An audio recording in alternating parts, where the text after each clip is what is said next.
Good morning, everybody. Tuesday, and we are live in the studio in Johannesburg.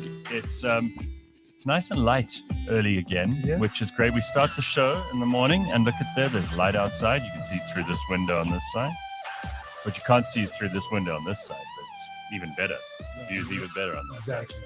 side. This is what we like. Through Yeah. that window, you see producer Ryan. Yeah, With his there's mob. Ryan With his running around. He's trying to keep us away from the special guest so that we don't ruin the surprise. But you already met the special I guest. met the special guest in the Outside. parking lot because And of course, you told me to ruin the fun. no. This place is a labyrinth. I don't blame the special guest. Yeah. They lost. The security guy is like, I think those guys are going where you're going, so make sure you sort them out. I'm like, don't worry. I'm like, okay, come with me, but I know who you are. You see now, I have to act all fake surprised now. I'll be like, Well, yeah, I feel every week. All right, let's get cracking. We got a busy day ahead of us today. There's lots happening. People in the comments already up and about and doing stuff, which is excellent. Bakh'abantu was saying to me earlier that you know those waves that terrorized the Cape? Yeah. Apparently they reached all the way to KZN. you Like that province needs any more nonsense. I mean, KZN has had the roughest time, and now I see they've got these enormous waves. It's not cool. What it was the flooding, it was the riots. Mhm. What else? Yeah, it's the Oh my God! it's the political killings. It's Yeah, the death it's of a just like- prince. Right, everything. It's just a disastrous. I mean, that we should really at this point just cut KZN loose and let it float into the ocean. It's just a disaster. At this point, it's just you know what province you never hear stories from? Mpumalanga. When was the last time you heard something? Oh no, you get stories. No. They used to be besides the- the political killings. Yeah, so they used to be the capital of that, but they used to have a premier called Ndaweni Mahlangu, who was famous because he said when they caught him with his hands in the till or something, he lied about it. And then they said to him, but that's not what you told us. He said, but politicians lie. It's like, you know Like that this. was his defense. His defense was, but what do you expect? Of course we lie. We're politicians. So I started calling him Lies Mahlangu. But who knows where he is? He never went to jail or anything. All I know we were supposed to host. So they built all these world standard World Cup stadiums 2010 in all the provinces, Mm. but we never had a game in Nelspruit. Well, no, I think we did. we? Yeah. We definitely did. It's a beautiful stadium, actually. The one that looks like a zebra. No, it's got like I think it has zebra colored seats, but yeah. but it's got like these pylons on the outside that hold the whole structure together that look like giraffes. I swear we only Yeah, built it's 3 nice. good stadiums, right? We built the Durban one. We built the one they want to take down in Cape Town, the glass one, Green Point. The toilet seat. Yeah, the one So that's like, the toilet seat, Moses Mabhida, and FNB. and FNB, yeah. Calabash. Because the Nelson Mandela one looks like just a bunch of umbrellas. I hate it. Yeah, but that's PE. I mean, it's like you don't expect them to come up with any good ideas. PE. I like the one in Nelspruit. It's pretty. When you drive into town, you see it. And What do you mean the PE one looks nice, Ricky Lowe? It looks like yeah, umbrellas. well, I mean, that's ridiculous. All right, let's bring in our special guest for this morning. We'll talk about stadiums all morning. So let's bring him in. Yes, absolutely. Who might this be? It is the Goliath himself. How the hell are you, dude? I'm amazing, bro. I thought you were working this morning. You're not busy working today? I work in the evening. You know, But you're busy all day. I know that you're busy all the time. No? Since doing breakfast radio, I'm on purpose not busy this time because this time creates bad mood for the rest of the day. People don't understand the sacrifice you make. I'm glad you brought that up because I woke up this morning and I was like, very nice to see you, by the way. Oh man, Oh, so it's good lovely to have you here. So good to be here. I woke with a up this clever morning, I was person like, listening. I don't really feel like this show this morning. And that doesn't happen often. I was like, I walked in here, I was like, no, this shit again.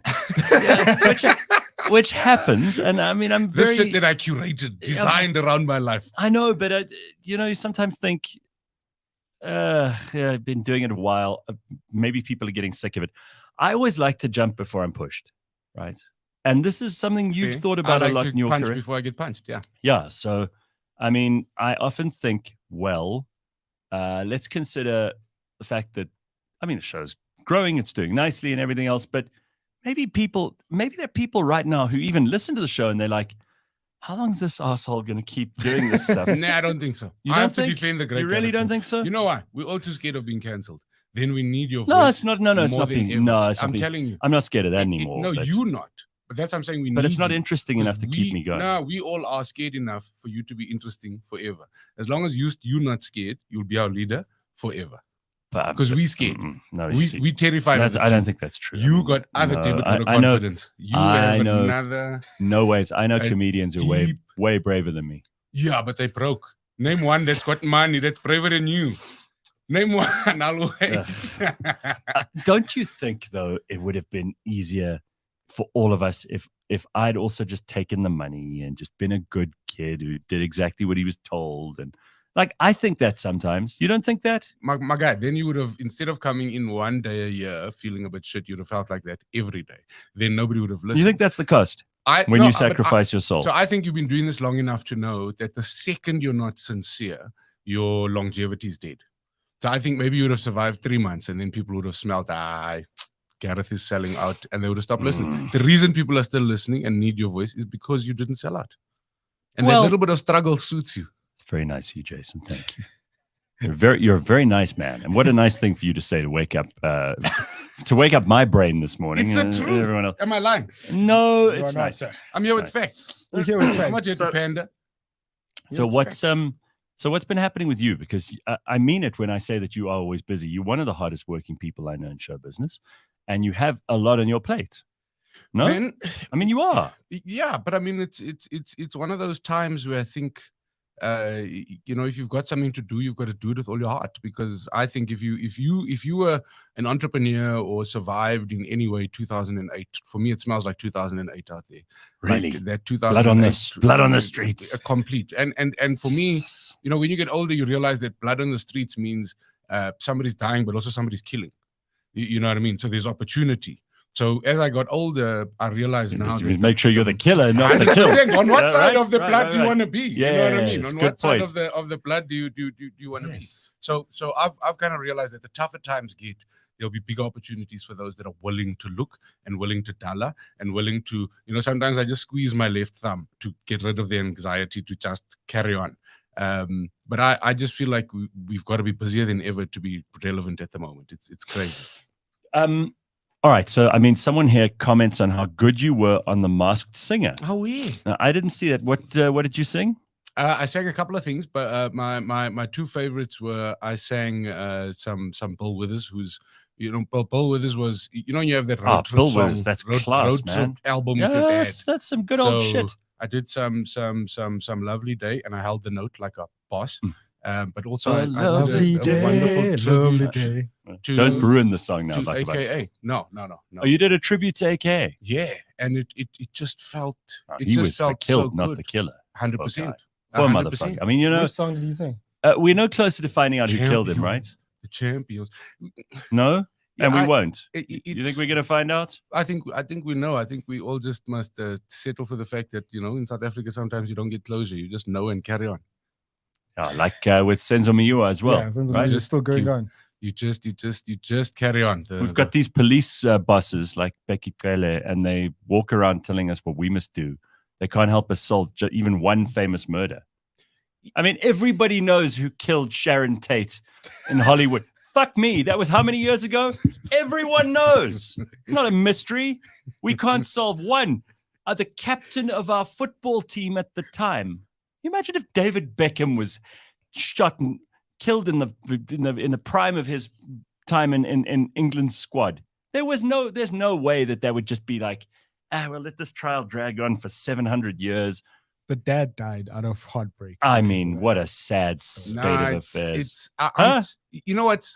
I don't know, man. You know what worries me, Jason Goliath? Because if they killed you or me, we'd also just be the murderer, the killer would be in court for years. I would never kill you, Gareth. No, but what gets me now? I take a shot. What gets me is why we still get our hopes up and allow ourselves to be disappointed. That's what gets me. So I know that we have to, continue to be optimistic and hope that the systems are going to work. But I'm just like, okay, I don't try to be. I'm genuinely optimistic about this country. Yeah. It's just the people who we put in charge, because the people of South Africa are fantastic. They're the best. It's just the filth that we have floating on the top. It's like you ever make a soup, and before you can drink it, before you can actually have the soup, there's that froth on the top. Yeah. It needs a while to like bubble and boil. Poverty foam, I know it. Poverty foam. And that poverty foam is made up of like the dodgy stuff that needs to be, the cuck needs to be boiled out of it. That thing only tastes like with whole wheat bread, I'm telling you. There we go. But you mustn't, even then, it'll give you the You haven't been squirts. broken Gives you up. the squirts, right? I mean, a cleanse. That's what I call it. Colon cleanse. This came up on Friday. I just have to, because I know you know this. Yes. You're also an Eddie Murphy fan. Yeah, come on. Okay, so we were talking on, was it Friday or Thursday? Thursday. It was Thursday. for me. Yeah. So I'm sitting here and I'm like just remembering that scene from The Clumps, which is one of my favorite scenes, where the mom and the dad and the whole Clump family, he's brought his girlfriend to introduce her. Yes. And the granny's sitting there and little Hercules. And she starts off by going on about this. She goes, well, I heard everybody else gonna get their colon cleansed. I think I'm gonna go down to the clinic and get my colon cleansed thoroughly. and Cletus goes, well, you want to hear how I clean my colon? It's the best scene. It'll forever be the best. I fucking love that movie. So someone said to me over the weekend, they heard me talking about it on Thursday. I went to this wedding and someone said, oh, I love that thing with the clumps. But there are a couple of movies that no matter what mood you're in, they will make you happy. And especially if you're like a little hungover and it's a Sunday and you just want to veg. You just want to just lie around and do nothing. Step Brothers. Scary movie. For me, any of them. It's Step Brothers. Step Brothers is fantastic. It is literally, we got so much more room for activities. That is, Wedding Crashes. Wedding Crashes is also great. So just Will Ferrell. Oh my God. Basically. Yeah, Will Ferrell's on any day. And what was that movie that he was in with the Land Before Time or something? Also, like hilarious. I remember that one scene where that mosquito lands on that one oak, but it's a prehistoric mosquito. And it starts sucking and there's just so much blood. And eventually the guy starts getting like very like faint and falls over backwards. There's this huge explosion of like blood behind him. Oh man. All right. So getting back to the cuck things. I did this thing on Friday when I made a speech to this group of business travel people. So what they do is for the corporates, they book all their business travel. Yeah. So whichever corporates still have money in this country, and there are a few. Yes, they are. They book these incentive trips. Yeah, thank God, right? Because I'm going on one of those trips next month. Thank God. See, and they keep the economy alive. Amen. Right? And them, literally. Corporate South Africa keep right, because not small businesses. We can't like afford the pacemaker on the heart of South African economy. Okay, so these guys, and I stood up there and I spoke for about, I don't know, half an hour. I didn't have any notes or anything about how this time is the best time because there's such opportunity. And what you said just now, right? There's blood on the streets, but that means you can, if you 100%. build something now, it's gonna be built to last. Absolutely. It's gonna be built with that old school way there to let the foundation dry for 3 months, get approval before we build the next level. There we Not go. like now where everything's just like Lego and your marks get set. And you never know Old where it's school. gonna fall down because the 100%. foundations haven't been put in properly. And what tough times never last. Tough people never last.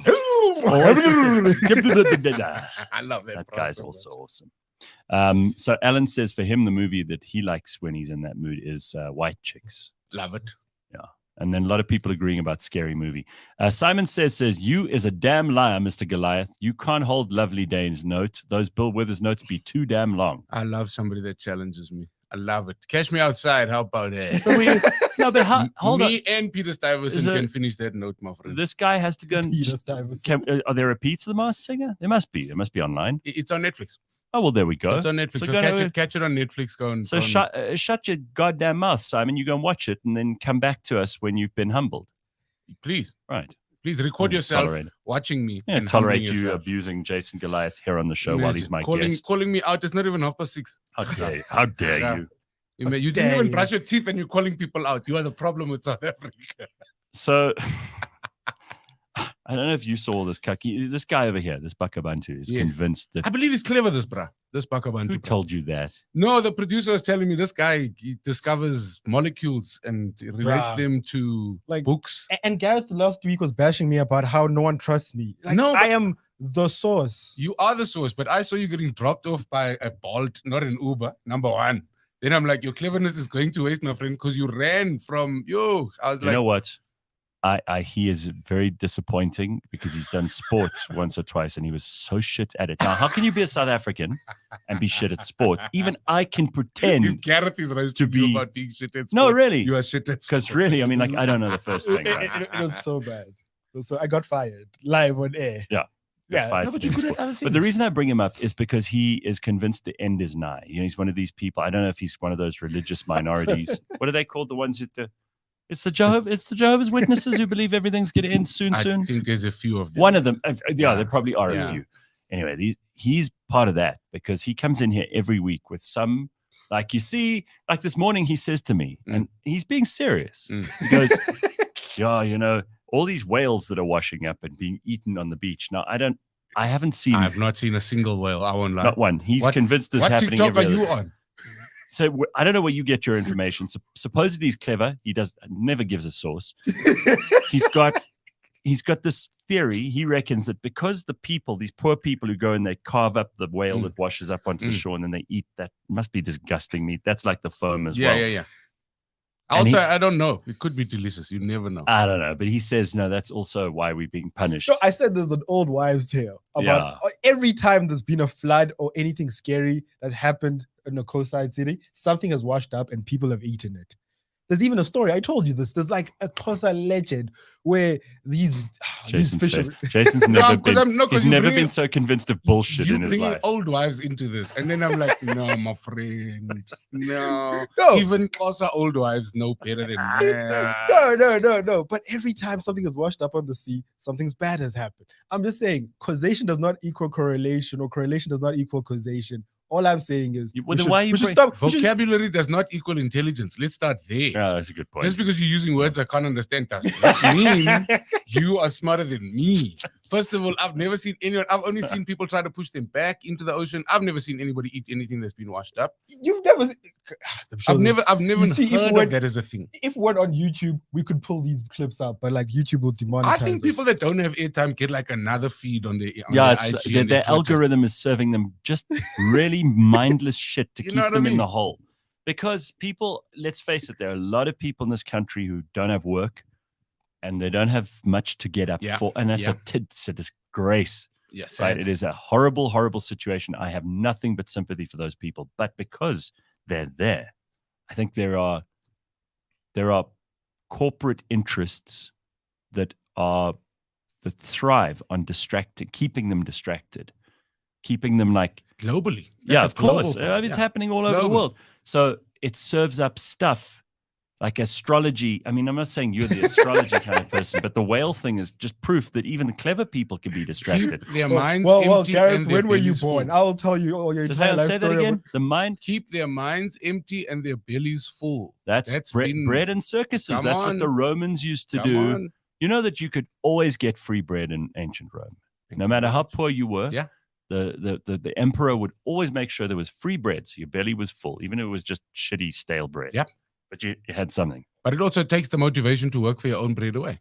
Because Correct. 3 o'clock comes that afternoon, you still haven't prepared food for your family. You think to yourself, okay, tomorrow's or gone out and found the food or bought bought the food. And the circuses were the distraction in ancient Rome. Yeah. So now the circus is a social media and the bread is takeaways.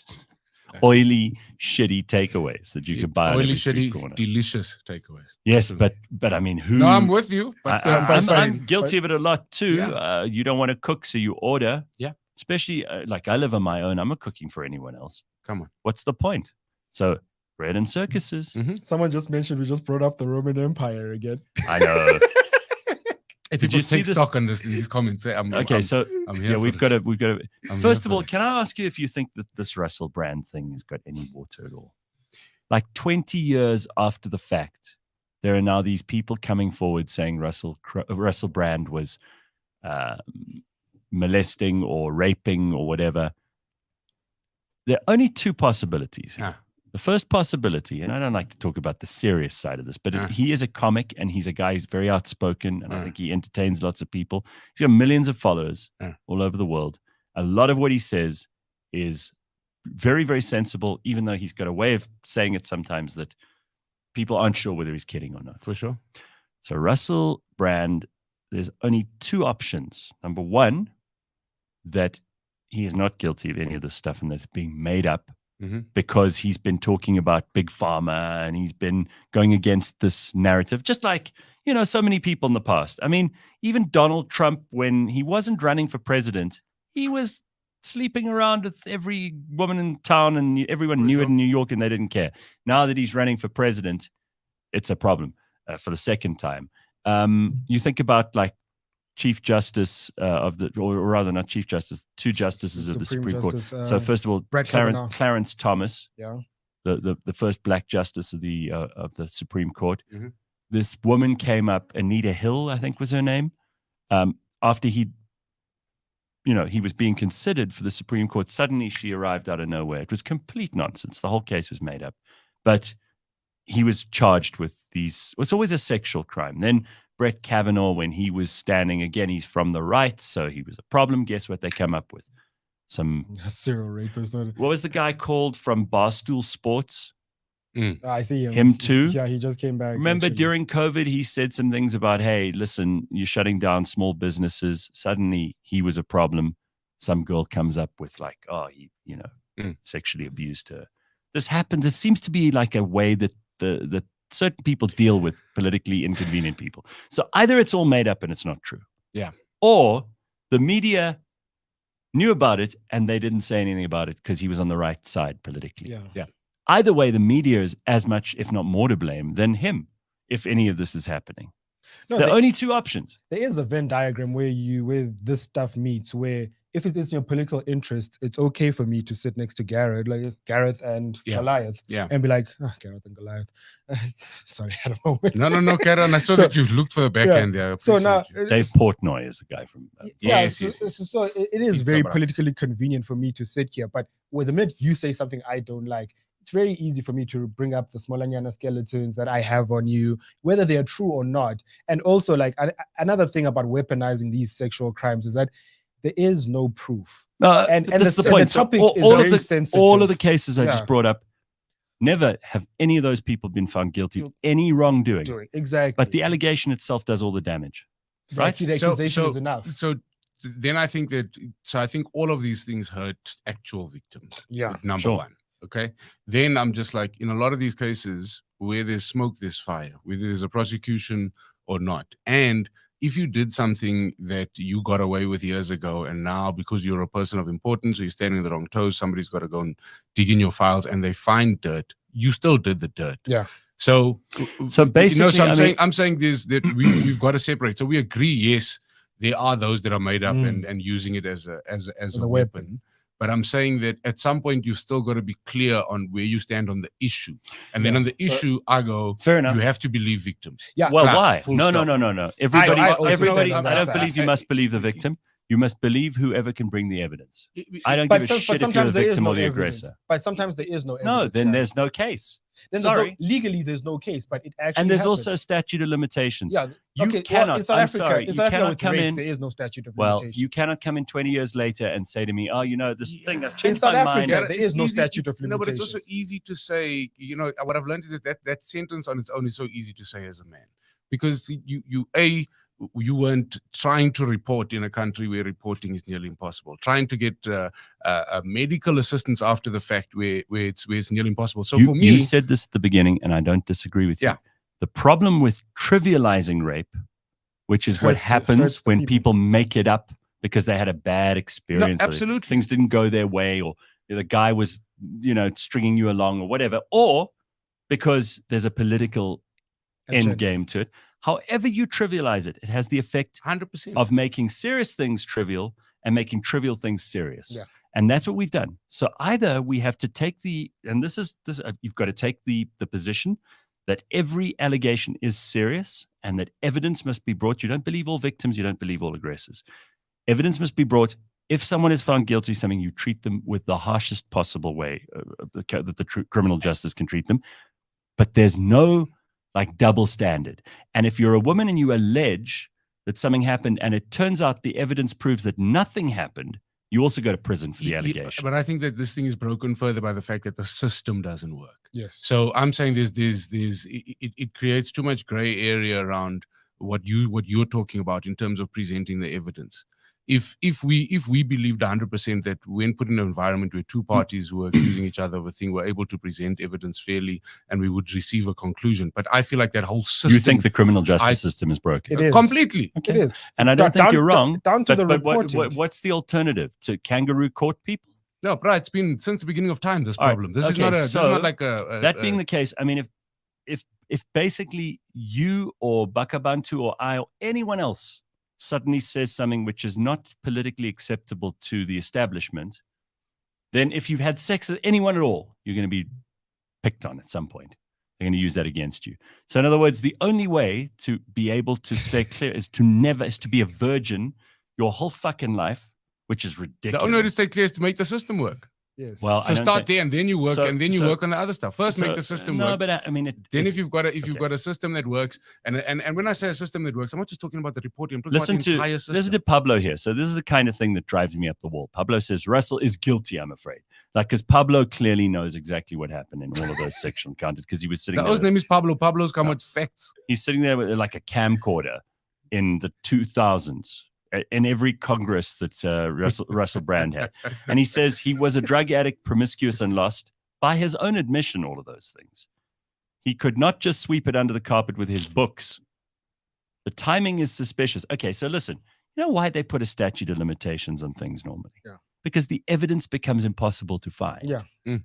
We cannot convict anyone in any place at any time without evidence. Yeah. If we start doing that, we may as well not have a criminal justice system at all. Sure, it's broken. Sure, it doesn't work.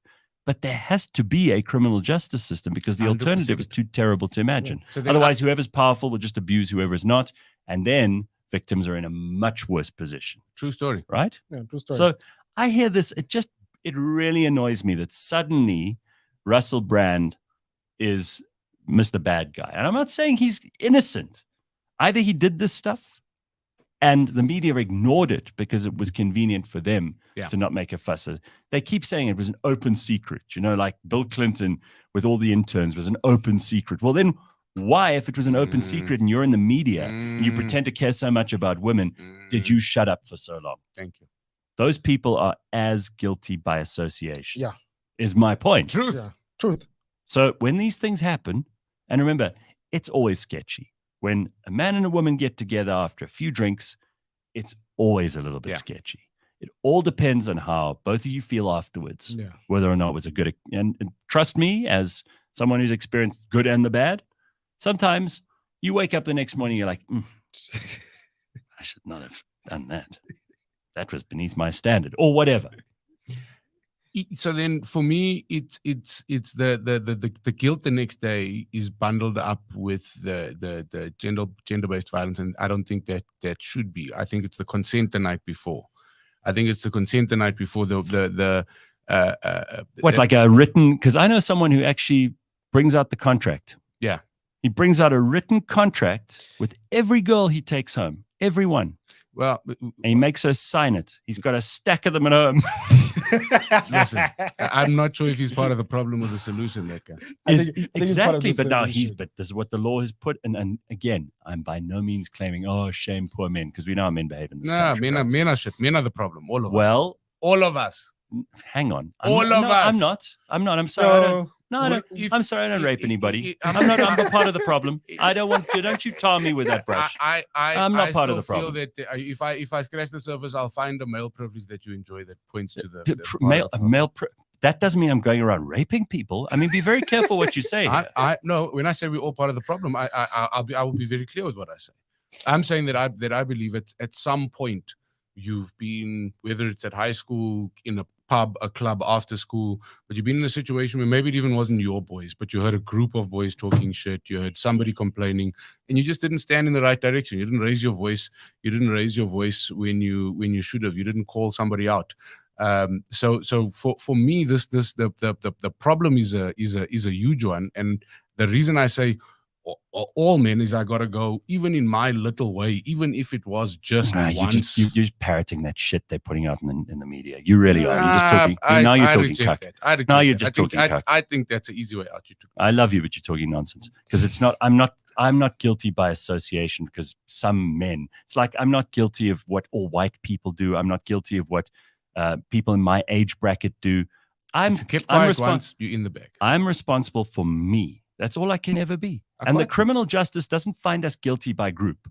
Agreed. It doesn't. And thank God it doesn't. But I don't think change happens unless as a group we stand together.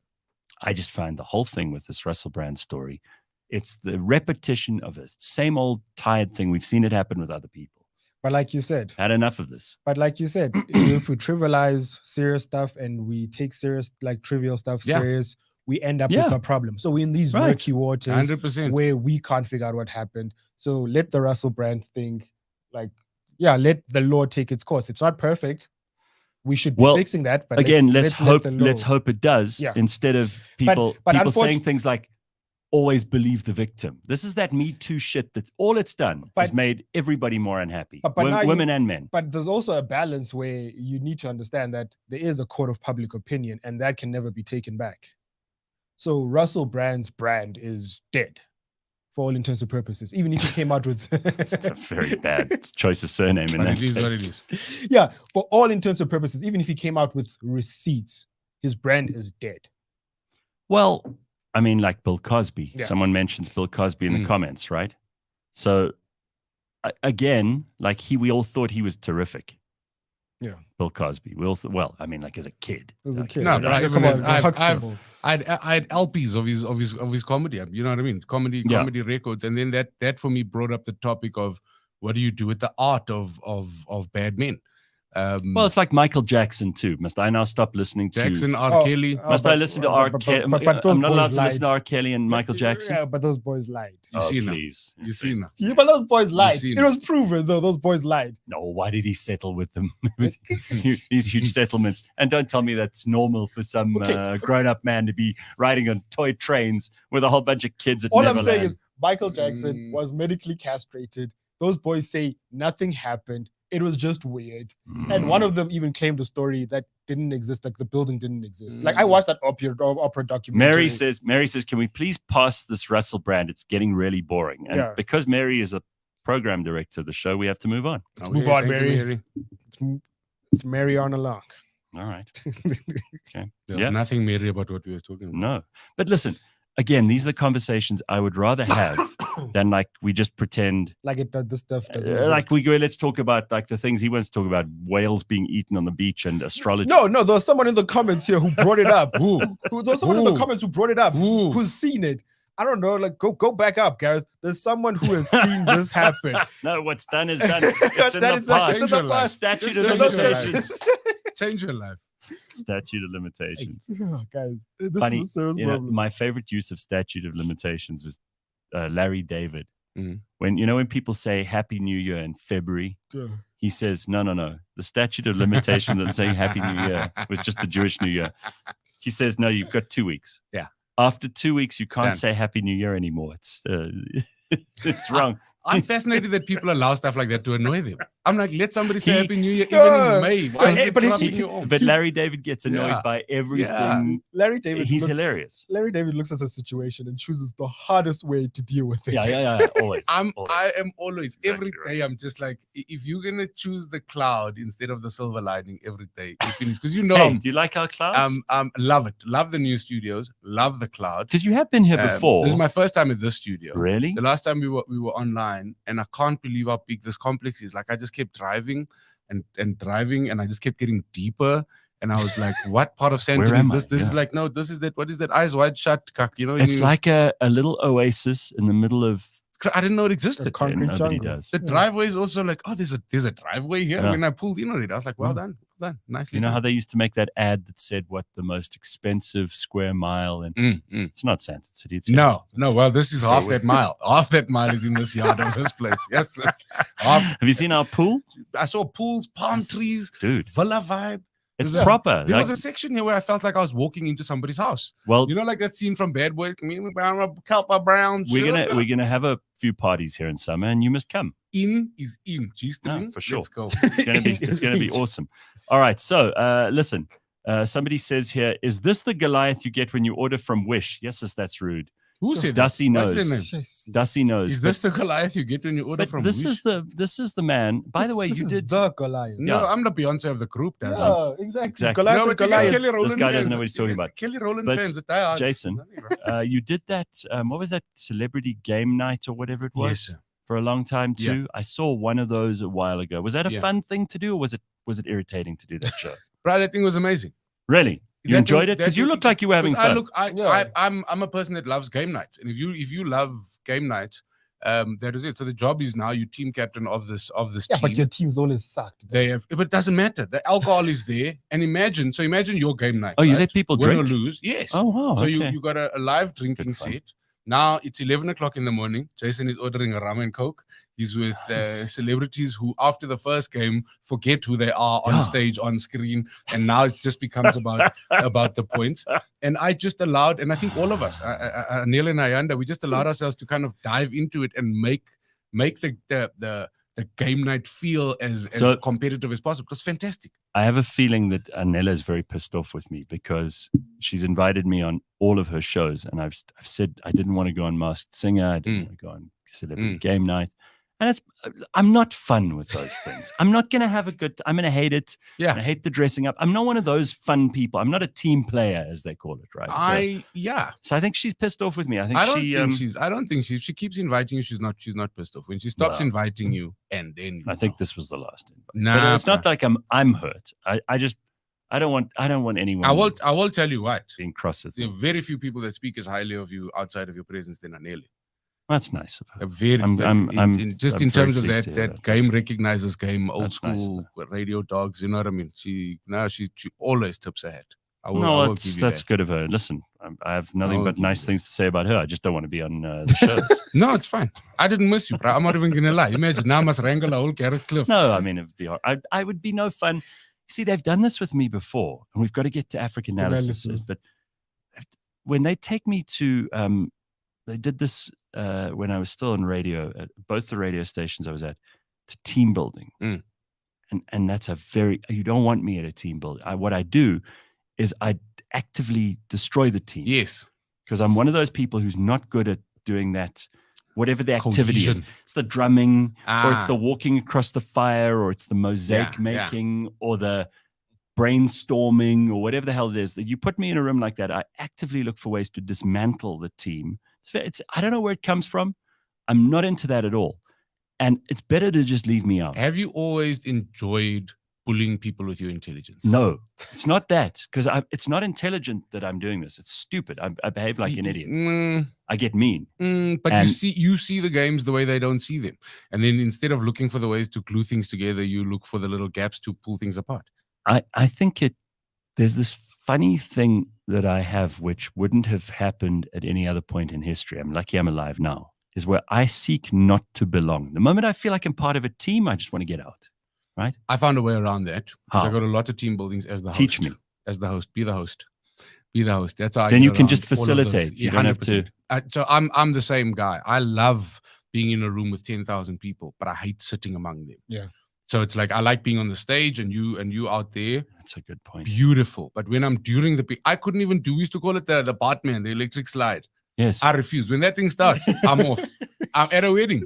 Yeah. I'm not the guy, but no, Yeah. because I'm like, no, we all. The minute do I this see a dance. No, no. synchronized dance or Too a much of an individual, or a for bunch that. of people all No like thanks. saluting at the same time, or Mm-mm. I think it comes from probably in some previous life I was killed by a mob or something. Yeah. And the mob, whenever I see people with groupthink, Yeah.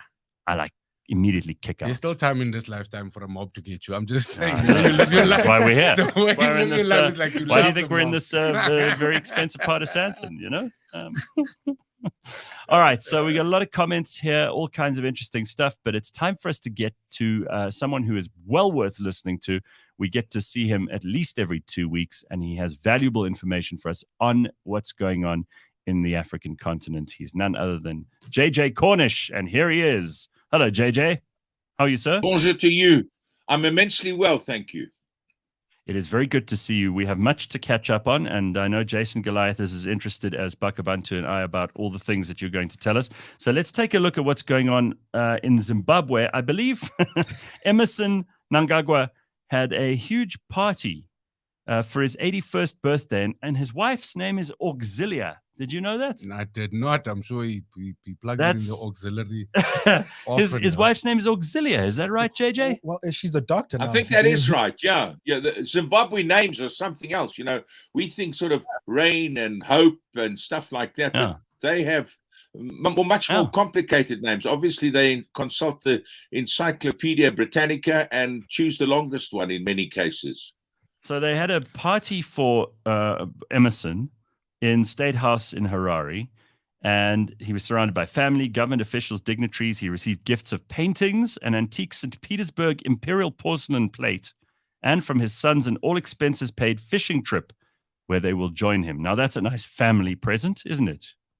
That isn't it just? Yeah, I know that tiger fishing in Zimbabwe, well, certainly when the brief time I spent there, was hugely important. But the size of the beer crate you took on board the boat outweighed the fishing tackle, by a factor of 100. So basically, you got snot flying drunk and tried to avoid the tiger fish biting you when you pulled it on board, because they're terrifying fish. They've got huge teeth, and you really need like a sledgehammer or I don't know, thermonuclear device to put them under, to get them aside. Yeah, and then I don't think they're edible either. So it was, the legless chasing the inedible. Well, I wouldn't go tiger fishing. So, JJ, you could draw the analogy that a tiger fish is almost like a ZANU-PF veteran, an old man like Emerson Mnangagwa. You've got big teeth, takes a lot to take them down. We had the election, and I know you made some comments about the election the last time we spoke, but perhaps now with a couple of weeks of retrospect, we can actually look at this and put together the real story. Another era of brutal repression, maybe? What do you think? Sad to say, that is what we're moving into. Mnangagwa is saying we have peace, love, harmony, and tolerance. None of those are true. We've had forced abductions, people taken into buckies, hidden away, driven somewhere, tasered, and then beaten. We've had one figure, Maureen Nkadmangunga. She was charged with attempted murder, appeared in court, and the judge said, hang on, there's absolutely no evidence. I suppose Russell Brand would hope for a judge like that, in his day. But, they're just absolutely appalling. The observers have now left. Well, I think there might be a very few number of the absolute long-term observers. Normally, you have the observers there for about 3 weeks at the most. And once they've gone, now Emerson believes he can behave any way he wants. Here back in South Africa, I know every Zimbabwean I speak to just breathes a sigh of relief at being in the freedom-loving People's Republic south of the Limpopo River. But many of them, their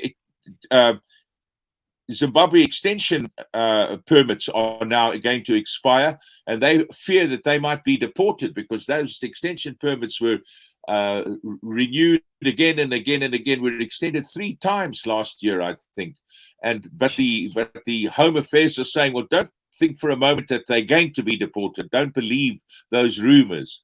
So we have very frightened people south of the Zimbabwe and absolutely terrified people north of the Zimbabwe, and that is the way things have been now for a long time, sad to say.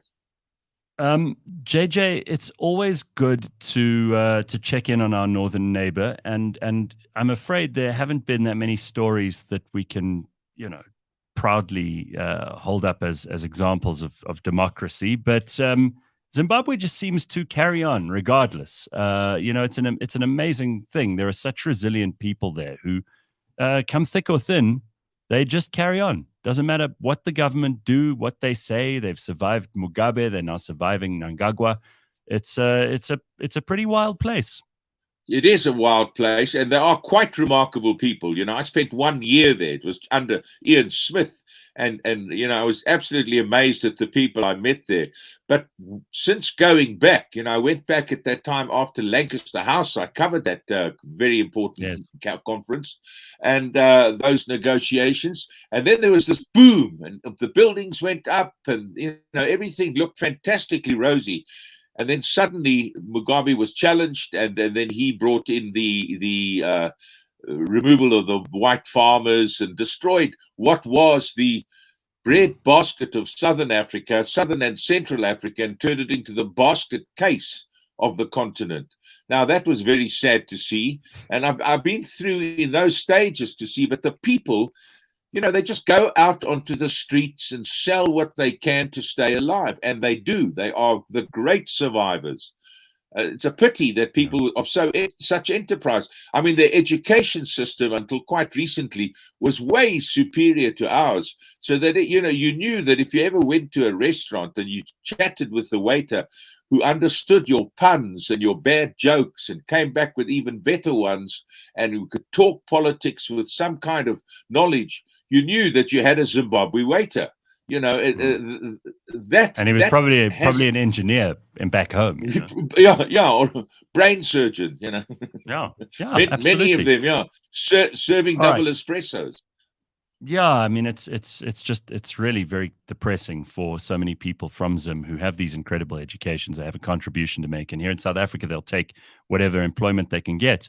JJ, what we do every week is we also try to get the long perspective on things. And in Congo, Brazzaville, which is not the DRC, it's on the other side of the river, there's been one guy in charge. He's the third longest serving president on the continent, Nguesso, right?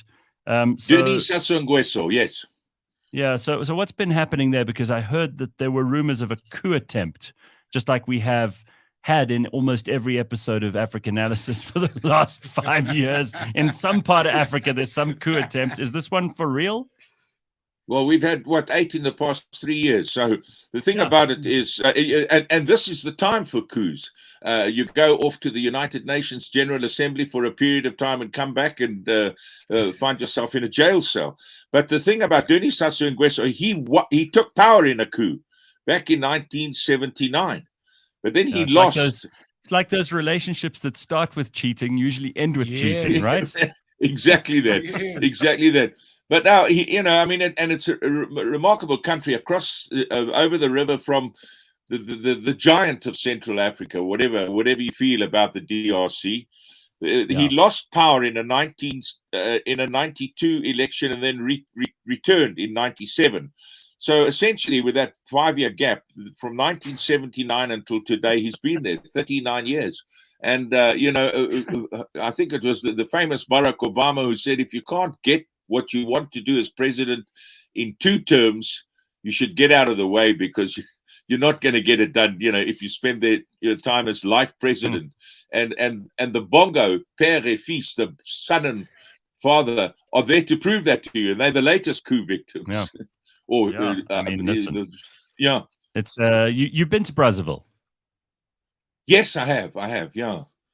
What's Brazzaville? What's it like there? I mean, I don't know very much about it. We know quite a lot about the DRC. A lot of South Africans who go work in the DRC. Is Brazzaville a hospitable place?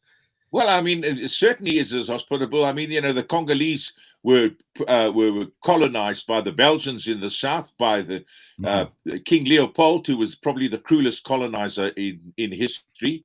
And then Brazzaville was the small brother over the river. And they keep trying to kind of negate the fact that that's it.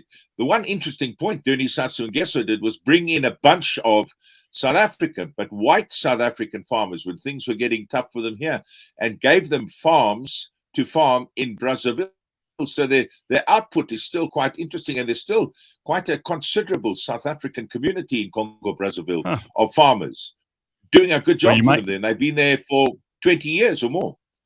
So you might hear some Afrikaans spoken in Brazzaville, huh? Yeah, I did. That's it. I found is daar 'n koe? Nee, hy's nog hier.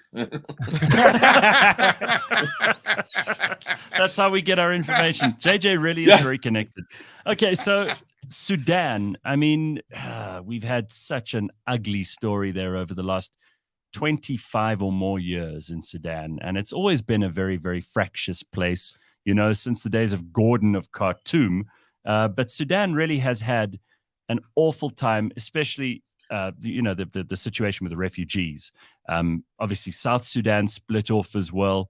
So what do we have going on there now? Because we've got all those displaced people who are still living in like tent cities over vast parts of the Sudanese landscape. What's going on in Sudan? Well, the fighting there between the army and the paramilitaries has led to 7,500 deaths, but worse than that, it has displaced more than 5 million people, 5.2 apparently, and that makes it the most displaced people, internally displaced people on the planet. Now, the fighting hasn't stopped because both sides in that struggle believe they can win. So they say they're going to talk peace, but they have no intention of doing it. They talk about talking peace, they regroup while everybody is wondering about what the negotiations are going to be. But the latest thing is the paramilitaries are attacking the army in the capital, Khartoum. You mentioned Gordon of Khartoum. Now, the place where he was slaughtered was one of the great landmarks in Khartoum. And, I remember walking along the Blue Nile. I might have told the story already, going into this beautiful hotel well, I couldn't get a drink because it's getting dope there is quite difficult, problematic, It's not like Pakistan where you have to sign a piece of paper saying you're an alcoholic, but that would help. So I went in, I thought I'll sit on this lovely veranda and have a cup of tea and look at the Blue Nile. And this Chinese guy came and said, "What are you doing here?" And I said, "Well, I've come to sit and have a cup of tea." He said, "I don't know how you got into the Chinese Petroleum Manufacturing Company headquarters, but you need to leave immediately." Wow. Now they have one of the landmarks in Khartoum was this 18-story glass tower with a kind of a steel cage around it, conical glass tower, absolutely beautiful building. I interviewed Thabo Mbeki in that building, and really it was a landmark building, and that is now in ashes today because it was burned yesterday along with other landmarks, the tax office, the justice ministry. So the paramilitaries are attacking these landmarks. Jeez. And what they're going to leave behind for Khartoum, it just doesn't bear thinking. Very, very sad what is happening there. And, JJ, the only reason I stopped talking about Khartoum every week was because of the coups in the other countries. Yeah. You said 5.2 million people been displaced. That's the entire population of Johannesburg, according to 2019 census. It means if everybody in Joburg found themselves in tents stretched out in the Karoo or the Kalahari, that's what it would look like. Yeah, and those of us from Pretoria would say, that's a good start. Well, at least we have a sense of humor on this show, but my God, there's a lot to worry about. So every 2 weeks, we get to check in with JJ Cornish. Of course, it's brought to you by the Johannesburg Business School, looking at what happens around the continent. And we do have to bring you some of the sad news sometimes. This dam in Libya, what do we know about that, JJ, just to finish off? Well, very, very sad. I mean, the death toll is, the mayor of the city said it could be 20,000. I think it's gone over 11,000 now. Well, interesting historical fact, that city was opposed to Muammar Gaddafi. So the brother leader thought, I'll make them pay. And he cut back on all the infrastructural development there and so on. And so they have been almost a forgotten part. Derna, forgotten part of Libya, but they, like the earthquake area in Morocco, are in a high mountain area, and so the big heavy lifting equipment to move away the mud and stuff it cannot get to them. But what effectively happened was the river came down. It broke through the one dam that hasn't been looked after for 2 decades, broke through it, and the force of that river is said to be more than the bomb at Hiroshima, more than the atomic bomb at Hiroshima, then blew through the second dam and then took out, virtually took out the quarter of the city of Derna. It's a city of just over 1 million people, and a really, really difficult time. But we don't know the death toll. They're pulling bodies out all the time, and the aid has been very slow in getting there. It's just as the aid has been very slow in getting to the earthquake victims in Morocco, because the Moroccan government has refused to take aid from France. It's getting a bit huffy about their bilateral relations. Said, no, we don't need your help. And it's refused to take help from the United Nations. So it has Britain, France, Qatar, United Arab Emirates, rescue squads from them working there, but many other countries saying, hey, we're ready, willing, waiting to come. And the Moroccans say, no, don't want you.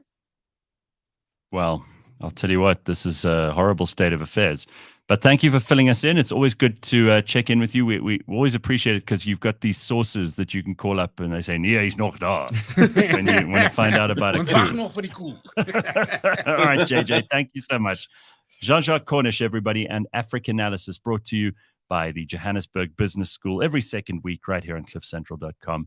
It's good to know this stuff. This is our neighborhood. We need to know what's happening. Speaking of our neighborhood, there was a fire at the Joburg Metro Center. There was the explosion.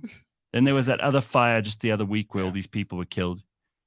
And now there was a fire at the Joburg Metro Center, which caused immediate closure. So the mayor, the Nyope mayor, the city manager, and the speaker have moved out. A weekend fire caused by faulty transformers at the Joburg Metro has shut down the building responsible for administering the cities. Joburg is turning into one of these places that JJ tells us about. Joburg is out of motor plan. It really is, eh? People are not servicing Joburg anymore. Joburg went from Verpa to Cressida. From 2019, Very we were quickly. Verpa.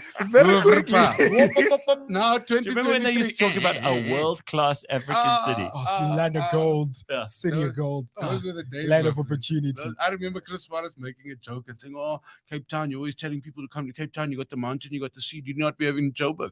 Jobs and money. Yeah, those are 2019 jokes, my friend. 2019 jokes. Oh Those my punchlines God. worked in 2019. What kills me, it happened in their own backyard. Oh, it's so bad. It's so much karma because the faulty transformers are against to what? Load shedding. It's Nothing is being maintained. Oh, bro. That's the fun problem. fact. I work across from this building, so it's like literally shut down, like quarantined, and like Really? They got tape across the entrances and everything. No, because we used to cross through there when we go through to the Food Lovers for lunch. But yeah, it's just shut down. Like the mayor's gone. No one's dealing with this. I'm like, No, but there's gonna be like the explosion in the street. If you wait for it to explode, the size of the tender to repair is far bigger than the size of the tender to maintain. You reckon that's So I'm telling you, Pa. I'm telling you. And then that thing's gonna take 3 tenders to actually get done. You know what I mean? And then somebody's gonna go to jail for 20 minutes, and the president is gonna send an SMS to say, Oh. get out of jail Yeah. free But card. this is how Come on. cynical all of this is making us. Listen, at the same time, there could be, again, silver lining, right? We're going to look for the silver lining. Silver lining might be that you don't have to pay your rates and taxes because there's nowhere for you to pay them to. That would be good. I somehow think that's not going to work. That's not what happens in South Africa. In South Africa, you still pay. You still Yeah. pay even though you're getting nothing. Yeah, it is what it I is. love that motor It is planners what it run is. out on Joburg. That's Now we're Jason out of Goliath. plan. Yeah. All right, so Jason's Portnoy. with us for another hour. We've got lots of good stuff to get to. Bakh'abantu's here too, and we will take your comments on the comments in YouTube's. You can get hold of us there, and obviously you can also drop us an email if you want to, whatever else you want to do. We've got to talk about some of the things that are happening. Apparently, there's an Australian who's been fined 30,000 Rand for showing off his snake while surfing. And it's not what you think. No, it's not what you think. Australia has the time to make rules about people surfing with snakes. We'll get to that just now. Yeah, Stick must be around. nice. Yeah, I know. First world problems in every sense Yeah, of it. we're worried about buildings burning down. Did you see that guy surfing with a snake? Oh, come on. Help me. Help me. CliffCentral.com. It's Tuesday morning, 7 o'clock. This week on the AutoTrader Podcast. In Cape Town this past weekend, and I saw an R8 with the top down, and it looked really nice. I won't lie. But for me, I don't know. I've never been into like. Yeah, I always wonder with smash and grabs and in South Africa, in South Africa hijacking. You probably stop at a traffic light and you suddenly got a passenger. Guy just jumps in. He's where like, are we going? I got a getaway driver. When you hijack with the hijacker. No, not even a getaway. It's just somebody catching a lift. Jumps in the car. And I wonder if that's happened before. I wonder what the rates of people getting. You've seen Buckies stop at a traffic light, right? Yep. Catch us every Monday at 9 a.m. on YouTube and on AutoTrader.co.za.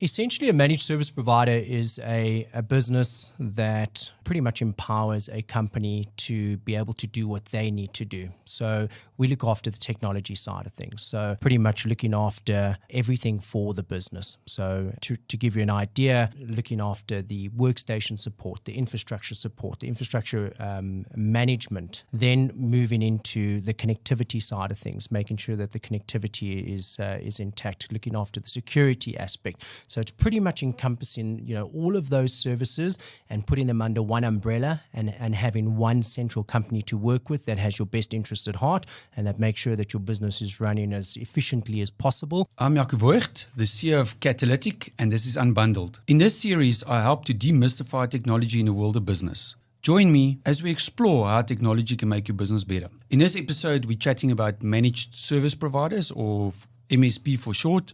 We're chatting about what a MSP is, why a business would use a MSP, and how to avoid common mistakes when choosing the right MSP for your business. All right. It is a Tuesday morning. Our surprise guest this morning, I was thrilled when he walked in, is none other than Jason Not Goliath. thrilled anymore. No, what do you mean? No, I'm I'm delighted. teasing. It is what it is. So we've got to talk about something that's in the news, and it always comes up, and I still don't understand why this is a thing.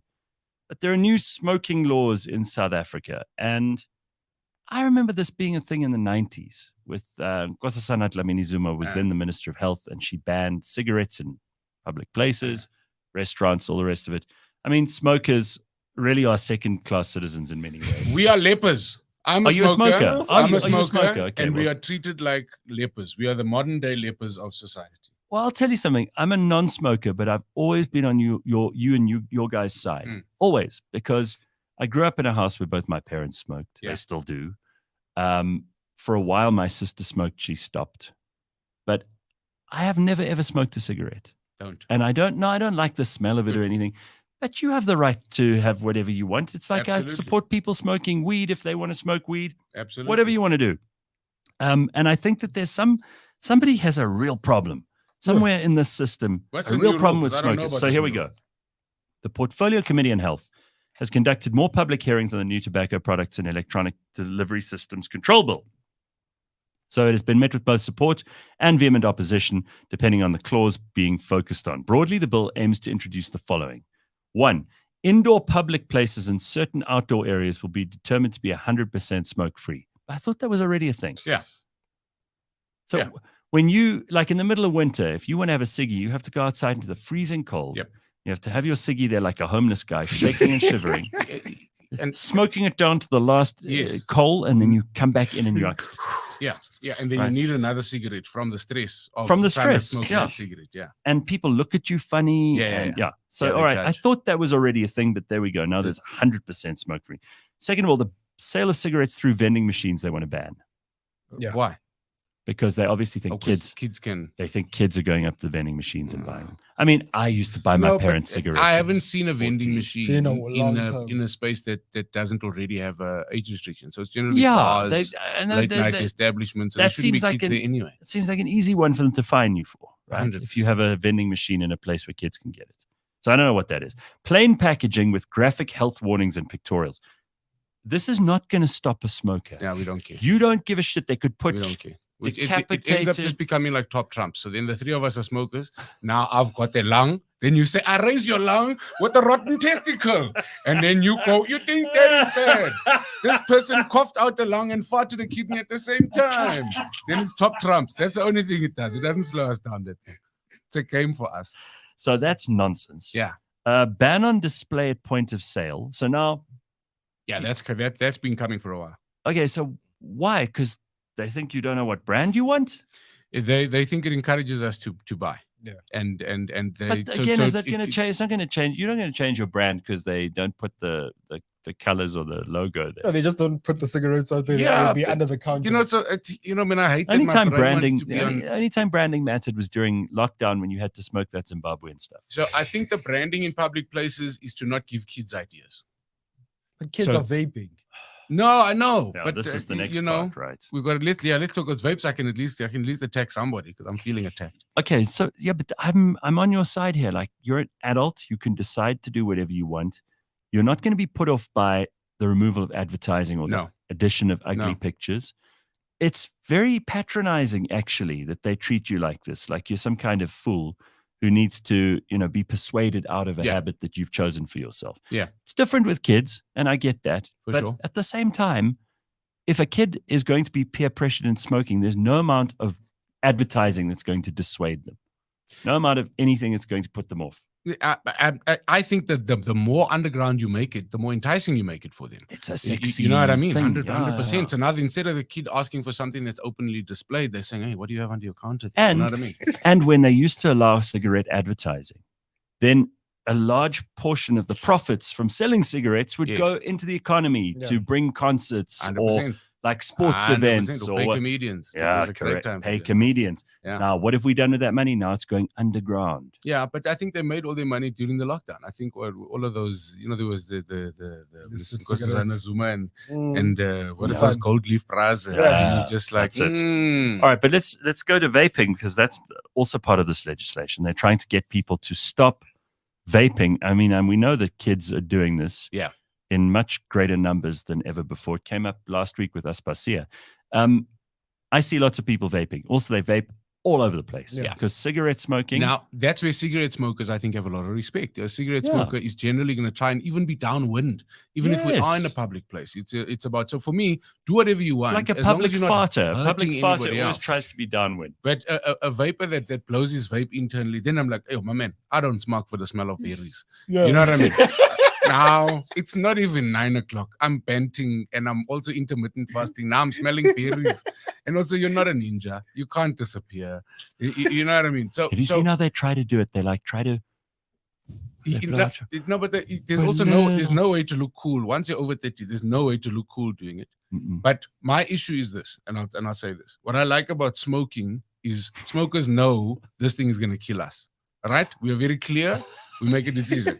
People that vape are not aware of what the consequences are. Yeah. Then that's my Very- thing. Is it's now you're doing a mystery drug now. There's not enough research and information. So I go, True story. smokers, 100% proven that thing's gonna kill you.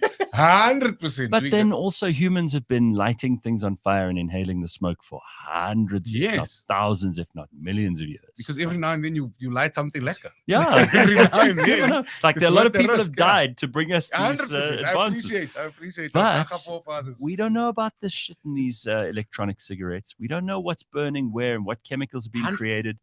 So when you start doing the research and you figure out like just one of the side effects of vaping, for example, like popcorn lung, this irreversible disorder, then when you dig a bit deeper and you understand how you don't think about it because you don't know who's mixing your stuff. No. So then for me, I'm like, okay, if you're gonna buy a vape, buy from a big tobacco company. You know why you want to buy from a big tobacco company? Because they've been sued many times for their other products. So they know what they can and can't put in to get around the court system. and somehow that helps your So body. you can't buy from a fly-by-night. You buy a vape. fly-by-night. That goes using AMC pots in the back room to cook your stuff. You know what I mean? He's throwing things that you don't understand in there. I'm saying don't buy vape from somebody who doesn't have lawyers on retainer. I think that's the easiest way to get through this. If somebody doesn't have lawyers on retainer, what are you doing? Yeah, so Elvis says here, it's funny that NDZ hates smokers and smoking, yet her family was the sole distributor of illegal cigarettes during the lockdown. Exactly. In comparison, says KNA, how do you feel about marking high sugar content with a sugar warning? It's the same thing, just replaces the overweight for the smokers.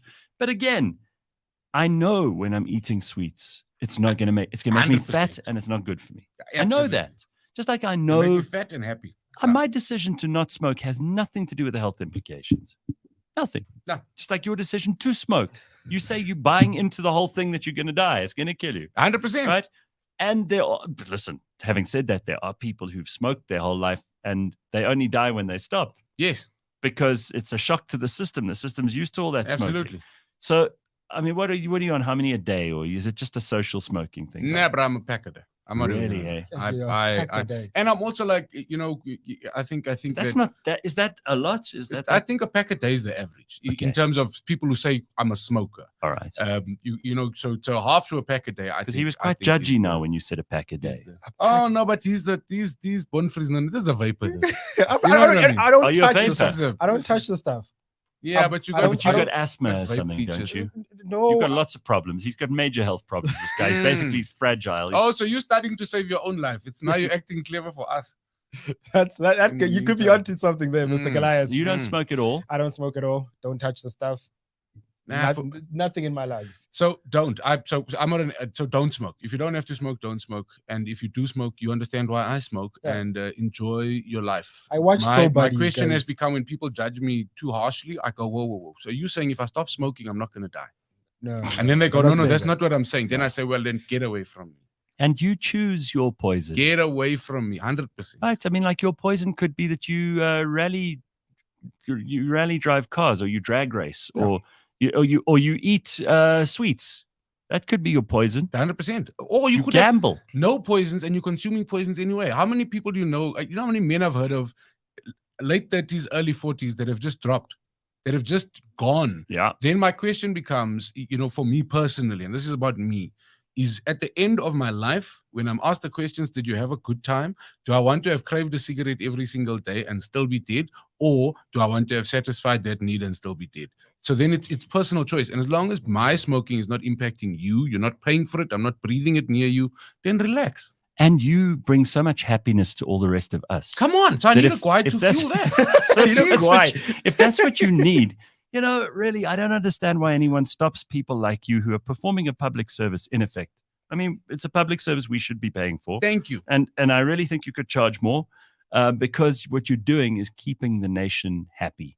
And that's a tough job, especially when everyone Yeah. else is doing the opposite. And especially when Making there's so the many nation- reasons to not be happy. Right. So I think if you want your pack a day, you go. Thank you. Who the And hell? also- Who the hell are these people trying to make laws to make it more difficult for you and more complicated for you? So I'm over it. I'm like, in my mind, my silver lining is those laws are to stop the lighties from getting into it. And then I'm going, yeah, okay, the lighties will find something else. Yeah. And hopefully it's healthier than cigarettes. But I think that humans are always going to find a vice. We're always going to find a vice. And then I go, better the vice we know than the vice we don't. And sometimes it's also just a coping mechanism because it's not so much that you've chosen to do a thing that you know is bad for you. Nobody does that logically. Yeah. You do it because it's a pressure release. In You so know how many many people in this country are functional alcoholics because they work hard and then at the end of the week Yes. or every night when they get home, check out. they just need a rachmaker. You know? Nightcap. Yeah, Personally, I'm telling you. it's linked to the breathing. I'm not an exerciser, which means I don't breathe deeply if I'm not smoking. Then smoking helps me breathe deeply a couple of times a day. Smoking helps me take a break from stuff that I'm doing. I don't work in a structured environment where my breaks are scheduled. So I can go on all day about the pros for me. Yeah. Do I advise anybody to start smoking? No. And also, the government mustn't make these rules against smokers when they take such a lot of the money off a pack for tax. Exactly. If you're That's what going I to don't tax get. people, don't admonish them. Yeah. That's what I don't get. That's just rude. Praise If you're going to take money, how much of a packet of cigarettes is tax? It's a lot, right? They mustn't then also shit on you for it. You know what's funny? You can't take the ill-gotten gains of something that you've No, you've they're They're going to criticized. implement these rules on smoking, and then they're going to use the smoking money to implement Yeah, these exactly. You see, It's perverse. we pay for our own handcuffs. rules. It's not- Right, there we go. You pay for your it's own not fair, handcuffs. guys. It's not fair. Not fair. While we're on that, I mean, I think a lot of South Africans also don't know, and maybe this is something that because you've seen so many audiences over time, you've run venues, you've been in the public Done the things, sort of yeah. thing for such a long time. Do you think South Africans know what to do if we don't have a drink? Because a lot of South Africans don't know how to entertain themselves without a drink. Yo, bro, I think that's a major problem. I think South Africans don't know what to do if there's not a drink, and I hope we never find out. We did during So lockdown. sad. It'll be so depressing. Yeah. Because I often think one of the ways we bond is like, let's have a drink together. That's like the first thing. If you really want to get to know someone or you want to be friends with someone, you say, let's have a drink together. No, but it also what we do. It does break the inhibitions. You know what I mean? Oh. It lowers all sorts of barriers. It lowers all sorts of preconceptions, Yeah. and is a beautiful social lubricant. But we over lubricate sometimes. That's the problem. No one wants to over lubricate. No. You just need the Gets right all amount slippery. of. You need traction. Just you know what I mean. Drifter. You know what I mean. Come on, drifter. So You wanna slip out. Viasen says, I love smoking, but it is the only regret I have in my life. Sure. Oh, excuse It's a me. guy who knows himself. You are a blessed and lucky person. If the only regret you have is Yeah. smoking, your silver lining is you've Yeah. done well in your life. Well done. Right. And I think that smoking has caused you to not have other regrets. So be grateful for your smoking. Otherwise, imagine the regrets you might have if you didn't have that guy. Tabo Pali says, according to scientists, vapes shrink your balls and your penis. You think that's Tabo, true? why are you According to Googling? scientists. Why are you Googling According to shrunken penis, scientists. Tabo? Is there something you want to tell us? Shrunken. Why is your algorithm spitting out info about shrinking pee-pee? Tabo, you are letting other Tabos down. You are letting other Tabos down. Tabo, what's Tabo? Where's the evidence, Yeah, Tabo? I'm sure Pali So- means shrinking something in some language somewhere. Tabo Pali, and it's oh no Tabo, oh no Tabo. So Australia is a place where they love rules. They've been doing all this stuff Yes, they since got the time on dawn their of time. hands. But they were the first to put those ugly pictures on the cigarettes. Mm. And they First made it tour. that ugly color, remember? They- And it's expensive there apparently. I haven't Yeah. been. I'm not interested in going, but apparently it's like. I'm 10 also times not the interested price. in going, hey? Not I have to I tell don't- you, I don't not think interested interested in about Australia. Australia. at all. not at all. I don't think it's a place for I human think society. you know, as a person of color, I've said this in a number of times. If you want to feel black, leave South Africa. Really? You think so? Leave South Africa. But like there's some If countries you that want, are worse if than you want others, to, right? no, I'm saying that for me, what I love about us is we speak about racial tension. We speak about Again, it's a pressure release because we've 100%. learned the hard way. and we address it. And also Mhm. like so you know, I always use this example. Robbie Collins tells this amazing story, and I always tell people like you find diversity in the major cities, so Paris, New York, but you travel outside of those cities, there's no diversity. Yeah. So Robbie Collins, and he's in and out of the States a lot. That's that's where he wants to play. But he tells a story of he's on stage, 100% white audience, and in the middle of his set, somebody just goes, "Shut the fuck up, nigga." And then in South Africa, it doesn't matter what the complexion of the audience is. If somebody used the K word directed towards the stage, Oh, it would never, I wouldn't have to do a thing as the comedian. I No, would just wait, and would the audience, never be the tolerated. audience would finish them. What happened there is the show continued, my friend. There was no slowing down. There was no, hey, I can't believe you said that. The whole audience Do you basically. think they do just that did- in Australia? Of course. You think so? I think Australians not- are so maybe- politically correct. Maybe not in the but so I've got family that live in Australia. I've got Australia, New Zealand, and I've got comedians who have traveled, and they will let you know how you kind of feel. So for me, there's not a restaurant in the country where I walk in at the moment and don't feel welcome. No. You know what I mean? I drove past the Saxon just now on my way here, and I'm in and out of the Saxon, and I never pull up at the Saxon and have somebody look at me as if to say, can you realize where you are? Can you afford to? I think that's something but in the rest of the world, we can be very proud of that in this country. I don't think that anyone, there used to be a time where I used to think, if you walked into a dealership and you weren't dressed and you wanted to buy the a car, 90s was like that. They would have looked at you funny. Yes. I don't think that happens anymore. Now you walk in with shorts, it sends off alarms that guy's money in disguise. Yes. Now that's a good sales. They hide it now, right? Yeah. So Australia have lots of time on their hands. They've got lots and lots of rules. An Australian man went surfing with his pet python. So he didn't have his tackle hanging out of his pants. Yeah. He went with his actual python. It got him a fine, not much short of 30,000 Rand, but in Aussie dollars. Queensland Environment Department said you can't take your snake into the sea unless it's a sea snake.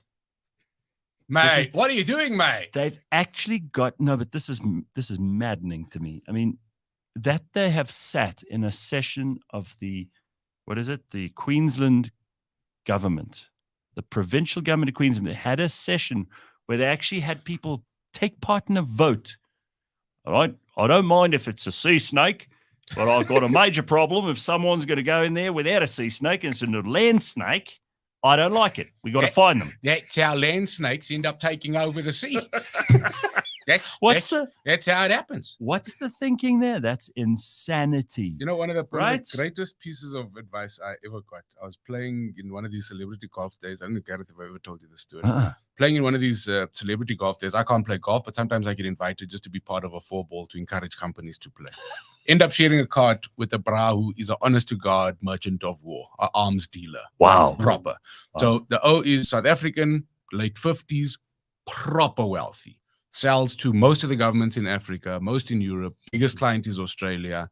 Doesn't sell to the South African government because he'd have to do the BEE thing. And he goes, I make enough money. And also, every now and then they have to buy from him anyway because he's got the contracts for the Southern Hemisphere. That type of vibe, right? So eventually, I'm talking to this idea about how rich he is. Eventually, I say to him, so, brah, if you're not making money here in South Africa, why are you not living in Australia or Europe? Because you got the type of bucks where you can live a lifestyle here or there.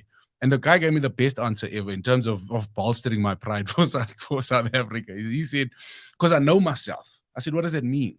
He said, you see, my boy, if you're going to, he said, I like first world things, but I really enjoy third world thinking. I said, you got to clarify that for me. And then he said, you see, in Australia, when you get pulled off for speeding, you get a fine or you go to jail. Mm-hmm. In South Africa, when you get pulled off for speeding, there's that small window period where we can just have a conversation about what actually happened and how do we really feel. And he said to me, that is why I will never leave South Africa, because what South Africans don't realize is we enjoy the benefits of the first world, where we're sitting right now. First world deluxe. Absolutely. But some of that third world thinking, because too much rules maketh for no fun. Absolutely. It's one of the reasons I love being here. That's why, even me. It's not worth, really, if you can avoid unpleasantness. Yes. And those privileges are only reserved for the super rich in first worlds. So the super rich avoid those. Avoid those. Yeah, you can get away with. Super rich is a clipper, Papa. Come on, when you're period, you can talk. Mary Mulema in the comments says, Jason, you are good looking, my friend. I think she's hitting on you. Mary, I received. I was wondering why my wedding ring was vibrating. Is that what that was? Is that attached to one of those electroshock things? So somebody says, yeah, your accent is spot on. He's always been good at that stuff too. And then Parallel Parking says, I remember when I moved to San Francisco in 1993, the thing that shocked me the most was the open racism towards various races. I used to say to people, you don't realize where that leads. They do now. There you go. Yeah. Here you go. Yeah, it's funny. Hey, they're actually, like San Francisco, which is one of the most liberal left-wing cities in America. And it is not unheard of for someone to throw epithets at Asian looking people, for example. Happens all the time. That's rough in the world. Yeah. Hadamin says, we are fucked, but we are free. Steve calls it a facilitation fee. I like whatever you want to call it. But it did make me love South Africa even more, and it did make sense even more. And then I go, at all times, we're still better than 99% of the rest of the continent. You know what I mean? In terms of just the lifestyle alone. And colored women will tell you the truth. Because you're going to go to a braai with colored people. They will always tell you the truth about colored everything. Men will get drunk. Then somebody will start saying, Yara, I saw visa applications for Canada. Yara, I saw Australia. Then in the background, somebody will just pipe up. Who's going to do the ironing in Australia? Me. Who's going to clean up? Me. No, thank you. We live well here, my friend. Does your wife like this bit of grey? Because I mean, she loves it. It's normally much better groomed. It's very distinguished. She does love it. I'm also loving it. I can't. So my wife's a salt and pepper. She's got the salt and pepper. And our rule is she's never allowed to diet because I love that salt and pepper. But Mac says, are you trying to look like Gwede Mantashe? That's not nice. He's not please, Gwede Mantashe. Mac, I mean, I don't know what part of me makes you think of Gwede, but it's a beard. Maybe you must but you must also check your internet connection. So your wife has the salt pepper thing. You've got this distinguished. Yes, and I'm hoping it comes out even more. This is good, right? I love it. There's something about also embracing like aging gracefully. And you start to look like a wise elder at some point. No, but I also did the research. You see, I'm 42 now. When I turned 40, I hate that I must feel about a thing the way other people felt. So I hate that there's the stigma about being 40. So then I'm all about the data. So then I asked men in their 60s what the best age was for them. So instead of asking lighties or 40-year-olds, I spoke to men in their 60s. They all basically gave me the same answer. They said in your 20s, you are too horny and too broke to make good decisions. So then you end up making flops. In your 30s, you start to wrangle the horniness. You start to add up 1 + 1. You're basically starting to find your feet. They all said your 40s are your greatest years as a man because your mind is right. Generally, you're getting your money right and you're a good decision machine. In your 50s, your body starts to go. Your mind is still strong. And your 60s depend on how you lived your life in your 20s. Easy. So your 40s, that's your legacy years as a man. The best. So then I came into the 40s excited and looking forward to be 40. You know what I mean? I'm very excited about 42. Well, I mean, listen, you've done amazing stuff already, and I can only imagine there's more on the way. But tell me how comedy's going at the moment, because you said earlier, a lot of these guys are doing extremely well, but a lot of them are doing very, very badly. And it's been tough, obviously, with COVID and everything. Man, artists, I think, took a major burn along with so many industries, over the last couple of years. I think that, comedy was in trouble in 2019 already. And if you look at comedy worldwide has generally always been linked to inherent theater culture in whichever market you're trying to play in. Comedy's always kind of lived off the back of that theater culture of actually leaving your home to go and see a show. And theater is dying in South Africa. So if theater is dying, that's generally a great sign to see what's happening with various other forms of live entertainment. Then there's the frustration of there are markets. So Trevor's just done the country's biggest comedy tour ever in history. It doesn't matter which comedian has Does that mean biggest as in audience numbers? Biggest as in audience numbers, but I'm saying compared to anybody in history. So where international comedians have come or local comedians have tried to do something, that is the biggest comedy tour numbers-wise ever. So Trevor benefits from the exclusivity. So yes, we all want to complain about Trevor's tickets are 1,500 Rand, but audiences won't pay 150 Rand to see me. But the flip side for artists is to be honest about the fact that your audience can see you every week for 150 Rand. They get one opportunity per year to see Trevor, which is why that price makes sense. But when a comedian who's struggling to sell tickets at 150 Rand sees 8,000 people 5 nights in a row paying 1,000 Rand plus per ticket. Like, why won't these people? Yeah, of course. Then I inside little joke. You chat, the word on the street is, so Trevor pops in at Kevin Hart's show as a little opening. And then you ask Trevor, hey, how was that Kevin Hart thing? Then Trevor goes, no, it was terrible. I can't believe those people in the front were willing to pay 17,000 and they're only willing to pay 1,500 for me. So then it's a scalable problem. It doesn't matter where you are. There's always someone doing better and there's always someone doing worse. 100%. So I think that where South African comedy is at the moment is we desperately need people to just come and watch. Just be reminded that there's no substitute for live. I believe that our comedy is more than world class. You take our top 20, put them on any lineup on earth, we're gonna go toe to toe with the best. So I'm really happy about the quality of the comedy. I'm just really we just need people to come out and watch and make sure the industry doesn't disappear. Do you think there's still a bit of a hangover from COVID? I definitely think there's a hangover in certain markets. I think some markets couldn't wait to get back out there, and certain markets realized how lovely their homes are. Yeah, and people watch, Netflix specials and HBO specials and all this kind of thing, and so- then they don't have to leave their house. They can lie on the sofa and eat. 100%. So then maybe the job is in our court in terms of how do we then make it more exciting? Because I had like this deep realization that are all comedians globally, not even just South Africans, have we all been trying to recreate Eddie's Raw and Delirious for the last 40 years?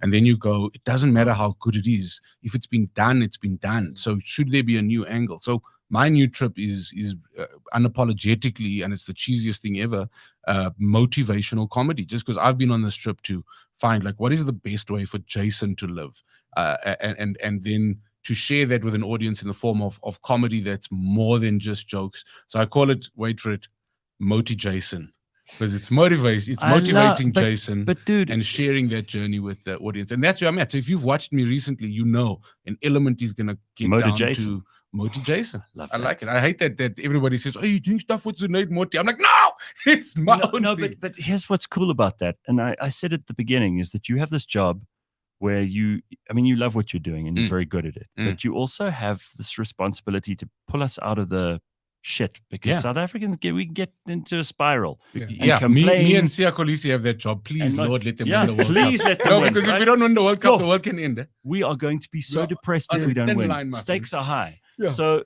when you get up there and you do comedy, you can do comedy that's just funny. Yeah. Or you can do comedy that's funny and motivational. In your case, you want to go for the latter. 100%. And I think you're the perfect guy to do this because people already know that's your brand. You're a very optimistic, fun, happy guy.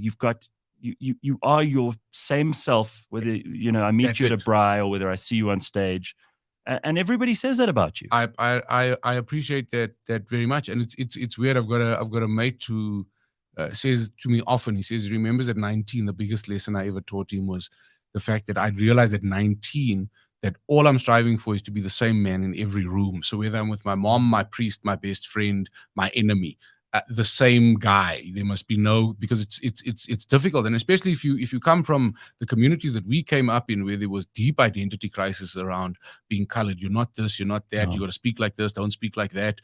You know what I mean? You're hanging around with arms dealers, for God's sake. Things have changed. Things are different. Things are different. So yes. So imagine motivational comedy, but the comedy is not diluted.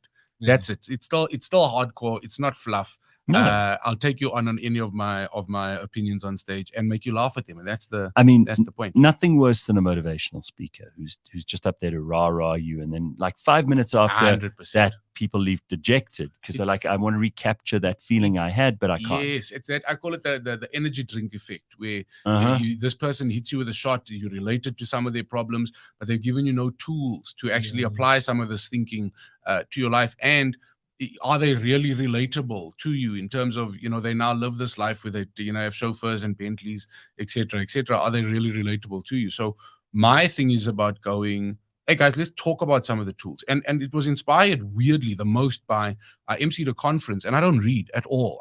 I don't read at all, but I to MC this conference and they gave me a book and said, if you can't get through the book, you can't host the conference because the conference is based on this leadership book. So then I listened to the audio book, and then at a whole 40 years old, I go, it's yes, I've got a lot of knowledge and experience, but the articulation of things is so important. So sometimes you're dealing with a demon that is there, but you don't have a name for that demon, which means the next time that demon pops up, you don't know how to identify it. And then you go through that same crisis again, instead of going, wait a minute, I've dealt with this before. This is that, maybe in a different jacket, looks a little bit different. So for me, I'm just trying to go, take myself and my audience on this journey of what is the best way to live, and it's different for all of us.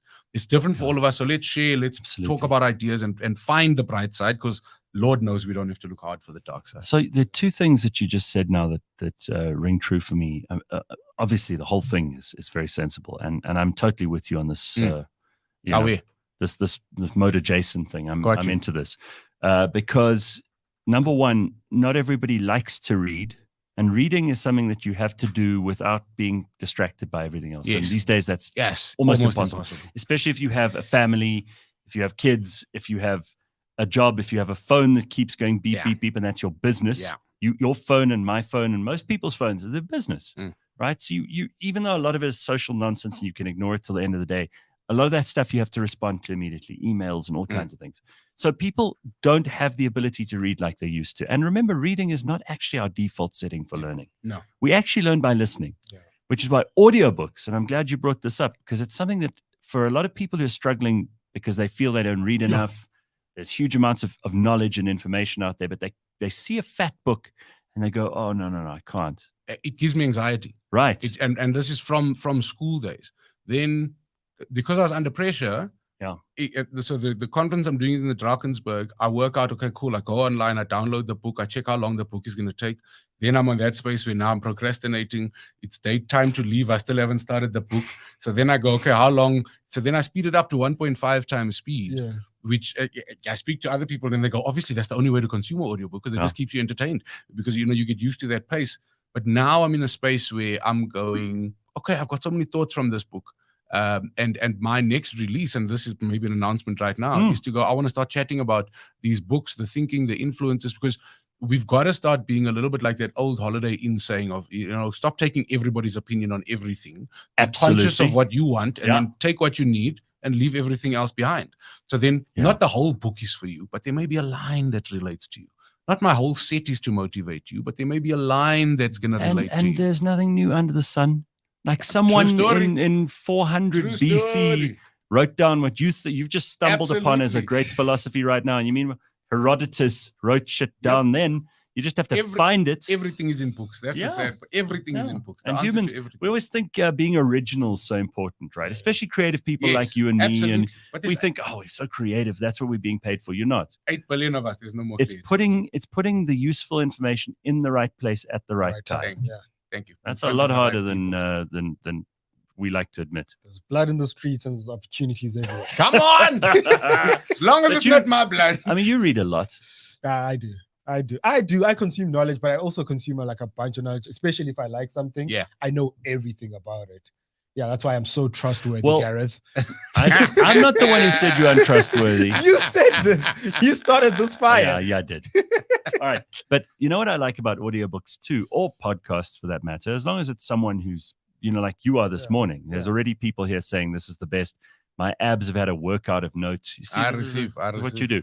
So when you're listening, you can be doing other things. Like driving, for example. I find driving extremely boring, extremely irritating. I get road rage if I'm paying too much attention to the road. So if I'm listening to something, suddenly I'm peaceful. Phenomenal. Full of love. I'm an absolute thrill on the roads if I'm distracted by listening to something good. The other thing, and I was a whole grown man when I realized that if you choose this audiobook life, you are feeding yourself instead of being constantly fed. And being fed advertising. That's what I'm saying. Because when you're being fed, you're not controlling what you eat. Right. But if you're feeding yourself, you control what you're putting in. So I'm saying you're probably consuming something in that time anyway. Right. But now you're consuming curated content that always has an not objective, advertising or messages. A sponsor, or you know what I mean. And then if you go, I want to rather consume this because this feeds me. Right. Has been a big revelation for me. So what are you lining up a couple other books to read or to listen to? So I've done 2 now. So I did. I'll tell you the books. I did. I like, by the way, you're being very honest here. Very because honest, like, no, guys, you don't understand. I haven't read a book in my life, and now I've done 2 this year. I'm so glad you said this because so many other people are embarrassed by the fact that they don't read, and you don't have to be embarrassed. There's a way around this. Yes. So I've done 2 books this year. Before I say that, I must just say that. I come across as a reader, okay, because I'm a back page guy. So before I consume my knowledge by listening, and if you were bragging about a book, Gareth, I would say to you, what is it about the book? So you'd take me through your lessons, and I would learn vicariously through you. Right. What this has helped me do now is get involved and be able to form my own opinions almost from the source. So I did 2 Robin Sharma books. Okay. I did the Manco Solis Ferrari. Robin Sharma, yeah, he's terrific. Manco Solis Ferrari, Leader with No Title. Both of those books had so many big chunks that were applicable to so many of the struggles I'm going through. But more importantly, give me tools to get to the things that I know that I want. So there weren't things I was reading there that I was surprised that I actually want these things. But it's sometimes you want a thing, and then you figure out, if you just go, this is your route, start here, end there, go through the steps. So it's been an unbelievable journey for me and really helped me articulate a lot of my demons that I'm dealing with. Now I wake up with a process, you know what I mean? So I'm in the space now of trying to teach myself to wake up and first be grateful for all the things I've survived, everything that I have right now, before I click into second gear and start stressing and getting anxiety about what I haven't achieved yet and what I still have to do. And it's changed, just that has changed my world already. Someone told me something interesting the other day that men, women bond by sharing, by kind of talking about each other's life stories Yes. and hearing about what someone else has been through. Men don't connect that way. We connect by learning things from each other. We provide solutions for each other, not empathy for pain. But that's like, if I can teach you something, we bond. Yes. If you can teach me something, we bond. That's how men connect. And it's very different to women. It's also why when women tell us about something terrible that's happening in their lives or a problem, we instantly try to solve it. We want to Yeah. bring- You're And like, we want okay, to, why don't you do this? well, here's an opportunity for me to teach you. So if your car broke down, here's how they don't want to hear that. No, They just want to hear sit the in the mud stories. with them No, just and the stories. acknowledge that this is cuck. That's Yeah, all. That's right, just exactly. acknowledge So that it's this is very different. Very. And you can't pretend that the two are the same No, at all. no. A guy doesn't want to hear you just talk for an hour about your life. I mean, no real man wants, even from his best friend. Eventually, he's going to go, listen, you're really pulling me down here. Yeah. I need some Motor Jason. Thank you. I need some Motor Jason here. But with women, they'll do that, and they connect over hours and hours talking about this one's life and that one and the children, the husband, and then this one and whatever it might be. We hate that after a while. But we want to learn and we want to teach the whole time. Yeah. That's how Yeah. we connect. I Yeah. think that's very true. I think so. I think so too. Yeah. I think so too. How do we find the happy medium? I don't know. So Zalia says, I audiobook or podcast while I'm busy with mundane things like driving, chores, exercise, etc. Exactly. Top. Yeah, see, when I'm doing stuff around the house, it doesn't require brain work. I'm always listening to something. I've got a playlist of audiobooks, podcasts, whatever. Yeah. And it also, because I live on my own, I never feel lonely because I've always got this There's voice always and I'm always responding to it in my head. yeah. Because funny, I heard about someone whose dad is living on his own. He's been alone for a while because his wife died a couple of years ago. And this guy doesn't talk to anyone in his neighborhood. He has no community really, which is dangerous. You know? sad. If you become one of those reclusive people, and I've seen it happen to people lose your before, you lose your mind. He's actually lost his ability to formulate sentences. Yeah, you do. You have the opposite issue in that you are constantly Yes. perfecting the sentences to deliver the punchline. Yeah. It's like you are I mean, this is where it doesn't matter how many books you've read. That's pure native intelligence, if you ask me. It comes from your ability to craft the perfect joke, the perfect punchline, the perfect story. That's an incredible talent. That's worth way more than knowledge. I Right? think I'm proof thereof. Yeah, for Yeah. sure. And Yeah. that stuff, I mean, that's just something that you either have or you don't. True story. You can perfect it. You get better at it. Y- But if it's not there at all, it's like not being able to sing. There's nothing. No, we can do for you. 100%. But it's also like there's a difference between somebody who can sing and a singer. Yes, you know what I mean? correct. Yeah, and yeah, it's yeah. exactly the same. So you Absolutely can right. learn it, Yeah. but you're never gonna make somebody burst into tears by you hitting your notes. You know what I mean? Because they feel the emotion of and that's a singer. Well, I've always thought that, being able to do something is very different to being able to do it professionally Absolutely. or well. Yeah. And there are people I know who are very competent at like lots of different things, but you still wouldn't want them to be your heart surgeon. 100%. You know what I mean? You want a heart surgeon to be more single-minded. 100%. Jack of all trades, No, master of none. No, Yeah. you kind of want that that speciality. Absolutely. Yeah. All right. So here's something interesting. Wilbur Smith says John Bad Dog got me interested in reading, but the most valuable books I read are Thomas Sowell books. Now, Thomas Sowell is this brilliant African-American economist. He's written a ton of books all about how economies really work. He's probably one of the smartest people when it comes to modern economics that there are in the world. And he eclipses so many of the other ones. And yet so few people know who he is. So I'm glad that John Bad Dog knows about him. I can't read fiction. You can't. I haven't tried yet, but I feel like I would be the same. I went through the Harry Potter like 3 times, the entire series. Went through Tolkien. I went through all of it. But did you go through Game of any Thrones. relationships in this time? Because you went through Harry Potter. Were you going through a relationship? No. You went through Game of Thrones. Were you going through a relationship? You were going through Vaseline. When you went through Vaseline. Yeah. No, these Vaseline and tissues.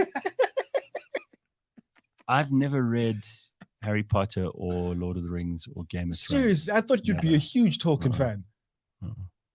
Can't. I love I'll watching I'll it. watch the movies. I love watching it. Watching fiction. Love it. Fiction, Escapism. fiction is great. Like I can even, I'm very rude about them, but I can watch the Marvel movies and just, it's escapism, right? But if I'm actually going to read, and I do read quite a lot, but I don't read Like fiction. my hear introduction to stories. reading I don't wanna hear was stories. this shop CNA. It's like a myth now, right? Yeah. They used to have comic There books. used to be a CNA. Yeah, there used to be a CNA in every shopping center. Every shopping center. It used to be a myth. There used to be comic books. Once a month, I used to read a Spider-Man comic because that's all I got from my mom. Once a month. My man, Spider-Man not comic book. one person felt sorry for you. That's all I got. A comic book. Every month you got a comic book. And then in the You used to Sunday get a pair of Times. shoes a year. And then the Sunday Times used to get the Super Strikers. So that's what I got remember me into Super Strikers in the Sunday Times. I Still remember. Sunday Times. Super remember. Strikers. Those graphic novels, Yeah. it's a big genre now. It's huge. Exactly. People are making lots of money and it's very popular. Yeah. So that's big. Someone told me about like these TikTok reading club things. One of the publishers was telling me about it the other day. They call them like TikTok books or Yeah. whatever. And that's a new thing that's Book come talk, up. they Book, probably to- call book it. Yeah. talk. Thank Yeah. you. That's exactly Yeah. what it is. You spot on. And don't ask me how to explain it because I have no idea. But apparently book talk is like a proper genre. If you go into the exclusive books now, which have taken the place of CNA, yeah. except they don't sell stationery, I don't think. You go in there. CNA sold everything. Everything. Envelopes, Come board on. games. Back to school. Come on. Yeah, all of that We were stuff, there. right? Exclusive books have a shelf now with book talk on it. Don't ask me what it is, but it looks like it's So growing in- I'm gonna assume that it is instead of so you speak about living alone. I think a lot of people live alone and don't have an opportunity to join a book club. So then you go into book talk. These are the trending books. You can go watch content on these books. You can do live readings of these books. Huh. So what I'm loving at the moment, and why I say that when there's blood in the streets, there's opportunity is 10 years ago, so I complain about the fact that 10 years ago, comedians weren't competing with everything. We weren't competing with, now you get jokes on WhatsApp, never mind YouTube, Netflix, you can watch any everyone comedian. thinks they're a comedian. Yes. They pass on a meme and they think they're 100%. Jason Goliath. So now we're competing with everything. So the incentive to come and watch somebody, that's actually doing it. But the flip side of that is, I think you can now stick to your niche more than ever before because you're no longer confined to that. When you're doing a live gig, you look at the 20-kilometer radius. Now you can find like-minded people around the world. Oh. So even a niche when you've got 7 billion possible friends can be a huge market. You know what I mean? So what I love is you can do book talk. You alone in Garankua and nobody wants to read. You go online, you find millions of people that have the same interest as you. There you found your community. Yeah, alone. the problem is that there's some communities that should be ashamed of themselves. Yeah, there's these communities of like these sad guys who like they get into fan fiction around Star Wars and then that's all their thing. No, but if it makes them happy and keeps them out of trouble. I don't know if it keeps them. No, that's what I'm saying. There's the they flip become side. very weird. There's the flip side. Here's the flip side. But 2 men striking a sword, let the Owens play. Whatever. Who am I? Who am I? Men are being fined in Australia for pythons. Let the people play with swords. Listen, I mean, people are bringing up all kinds of things here. Hardy Dave says Asterix and Obelix was picture porn. I used to love just the drawings in Asterix and Obelix. Nice. There was so much detail in all of them that you could spend, even though the book was thin, you'd get through it in 15 minutes. But also a fat hero. Yes, a fat hero as a kid is a good thing, right? Come on. And he was so strong. Somebody who wears so his fantastic. pants like me. Come on. There we go. But I mean, I loved those. Somebody says here, I read fiction, but I've never read Harry Potter, Game of Thrones, Lord of the Rings. Never watched the movies either. Sanele. That's so sad. Sanele, why you haven't watched them? Why? Too busy being in a relationship. I'm Why 100% you give sure. me Corabella? Really, I mean, that's just unbelievable. Biasin says we used to. You see, there's poverty, where we compare poverty. Like he said, "Oh, I only got one Spider-Man a month from my mom," and you said, "Oh, I only got one pair of shoes a year." Biasin says we used to have to wait for our neighbors to dump their newspaper, and we'd go through it and find the comics in there. I think he wins. Listen, it is what it is, but at least you were reading with your neighbor's newspaper. We used to have to wipe our. Jason, you just won. No, you can always one up. Like somebody as a comedian will say, "Oh, do you know? We're growing up. I had to do my homework in the garage all hours of the night," and then somebody would say, "Oh, you had a garage." Very fancy. You know what I mean? One upping on poverty. I'm a pro. But don't you think people have also, and this is something I've become a bit desensitized to recently, because there was a time, and I think Oprah made it very popular for people to come on and tell their sob stories. Everyone's got like something, like Bakh'abantu thinks his Spider-Man story is difficult. No, everybody. But everybody has. And what's happened is I think we've all become completely desensitized now. When you turn on the TV for 90% of the time, you're going to have someone telling their boring, sad story. Yeah. And Yeah. we don't have time. What do they call it? Sympathy overload or something. It's where you just I don't have time to worry about some American who gets on there and talks about how their aunt used to beat them when they used to go and stay there for a month over the summer holidays, and she whip us good. I'm like, I really don't have enough emotional reserves to also feel sorry for her, because now everyone wants their story to count. I yearn for a time where those stories were the worst thing you've ever heard. But we're in this one-upping each other now with empathy. I mean, I did a gig, then you go, I did a gig where somebody died in their room the night before and it was so sad. Then somebody goes, I did a gig where somebody was murdered in their room the night before. Then your story doesn't even last one day in the streets. You know what I mean? Some of this happened on Saturday. I went to this wedding and there were a whole lot of DJs there and we were talking, but I mean, it was more like making fun of. I saw on the grams, you all were looking beautiful. The worst places we've DJ'd. So there were some funny stories there. What is yours? So the one, Abby told me she went to a place where the guy who was like organizing the gig. Yeah.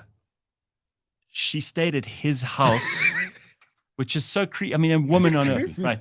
She stayed, but his parents were away. She had the parents' room with the parents' bed, with the parents' old stained mattress and all of their shit all over the room. Exactly. All over the room, in the parents' room. And she said the rest of the family all camped in the lounge, which was right outside her door.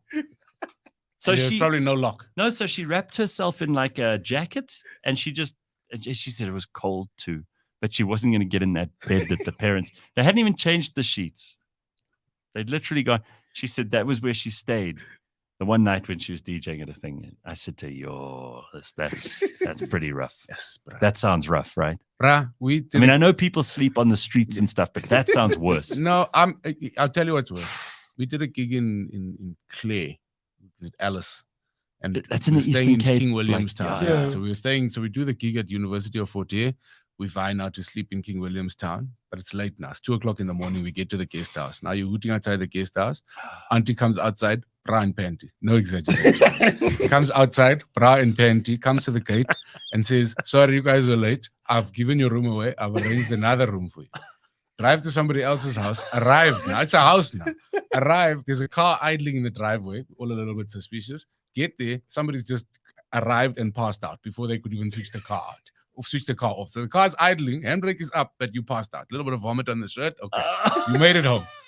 Walk inside. This is not a guest house. This is just somebody's house. And to make it feel like a guest house, we sleep in the kids' bedroom. And Donovan and they put 2 bars of Lux on the pillow just to make you feel like you are. You go in the bathroom, they had a display, Domestos Verm, just to make you feel like you are. My friend, we woke up the next morning and the auntie of the house made us breakfast there. We had to chat to her about it. Like, no, I just got a call late last night to say somebody needs a place to stay. Now you slept on somebody's. But you know what? You know what she's doing, that auntie? She's telling everyone, Donovan and my Jason jungle oats. Goliath were at my house. Goliath and They Goliath. They love had my both oats. of them stayed one night, and they arrived at 3 a.m. We haven't washed the sheet since. I'm still getting She rented out as a shrine. Yeah, She 100%. printed pictures from the U magazine a couple of years ago, and she put them on the walls. They used the soap box. Oh man, but listen, comedians, I've always said it's a contact sport. Yeah. Because you guys are one of the few professions where if people don't like what you're saying or what you're doing on stage, they tell you. Immediately. No one ever goes to the ballet or the opera Yeah. and stands up and goes, This it was is cock, shit." man. Yeah. Tell us again No. what a lot of cock. You danced like cock. Oof. They'll never say it, but they'll do it to comedians. Very Yeah, disrespectful. No, it is, but I think it's also what makes comedians so pro each other. Like, people often comment, like, compared to any other art form, comics support other comics more than anyone. And we call it comedy radery. Like, and it's global. So I remember I go to a festival in Canada. That's definitely true for you. And that's definitely true for a lot of South African comics, but there's some mean ones who don't really get along. They're jealous, they're unhappy. That's in every profession, right? Every profession, and generally you can see by the trajectory of their success. And I'd say for me, the truly successful guys are guys that will help you with anything. So my example is Always. I go to a festival, I'm at a bar, Dave Chappelle is next to me at the bar. Yeah. I take my moment to go, hey, big fan. Yeah. He turns, he's nice. He then sees that it says artist on my tag, and now I'm his friend. Right. Immediately. Yeah. Immediately, because I'm at an invite-only festival, and comedians are like that. So even if you're my friend, you're a comedian, I believe you're funny, you tell me, hey, I watch this, Gareth, he's hilarious. I watch Gareth takes it in the teeth. I still believe Gareth is funny, just had a bad day. Because I've heard from somebody who I trust that Gareth is funny, and then whatever Gareth needs, I'll help him. You want to work on a set, I'll help you. But you've And helped that's how a lot of are. comedians. I mean, one of the things that, and I've spoken to you about this on the show before, is you've been extremely generous with other guys. You've helped people when they were down. I know a lot of this stuff has been happening behind the scenes. You don't even like to talk about it. I don't like to talk about it because it was just me realizing that I'm in an industry that I can't get good on my own. I can't get as good as I think I could be. Comedy is not like music where you can listen to the same song every day, and when you do see your favorite artist, you want them to sing the song you know. So if I do a good job, I'm creating an audience not to watch me again next week, but an audience that wants to consume more comedy next week. So if I make sure I'm surrounded by comedians who can bat, that's the only way to expand my audience in the live space. So the reason I don't like to talk about it is because a lot of it was, a lot of the stuff I've done for the industry and for other comedians was in some way, shape, or form, because I knew that in terms of what I want to get out, we need. Listen, there's no such thing as pure altruism. Yeah. Right. There's no such thing. And people who tell you that they're truly altruistic are the ones you got to be the most careful Yeah, of. true story. Those are dangerous people. Yeah. But in your case, and I'm saying it as a third party, if you weren't here, I'd say it anyway, so you don't have to respond. Oh, yeah. But I think there are a lot of people in comedy and even in the broader entertainment industry who are very grateful to you for having been a generous and kind person in times where they probably needed it. And I know some of these stories. I'm just letting everybody else know because you're a good guy. I receive. This thing of I receive, you've said it a couple of times.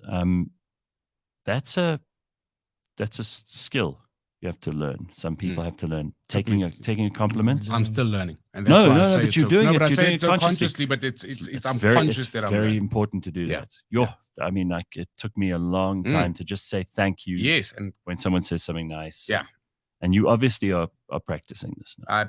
I'm doing my best, and also it's because I'm practicing it because I like complimenting people, and I get annoyed when the people I compliment don't take it, and then I'm like, no, but then don't be the same. But also, isn't your default setting to make fun of things, to laugh it off, to have a bit of like a less serious moment at any given opportunity than a serious one? 100%. So it's even harder then for you to, okay, thank you. Yeah.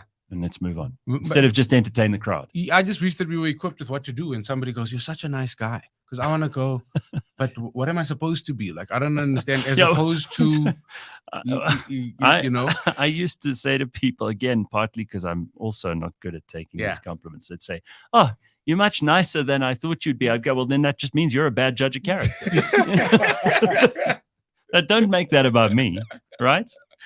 Oh, dude, it's so good. And it's so nice to catch up with you. Everybody's saying in here, absolutely love the show.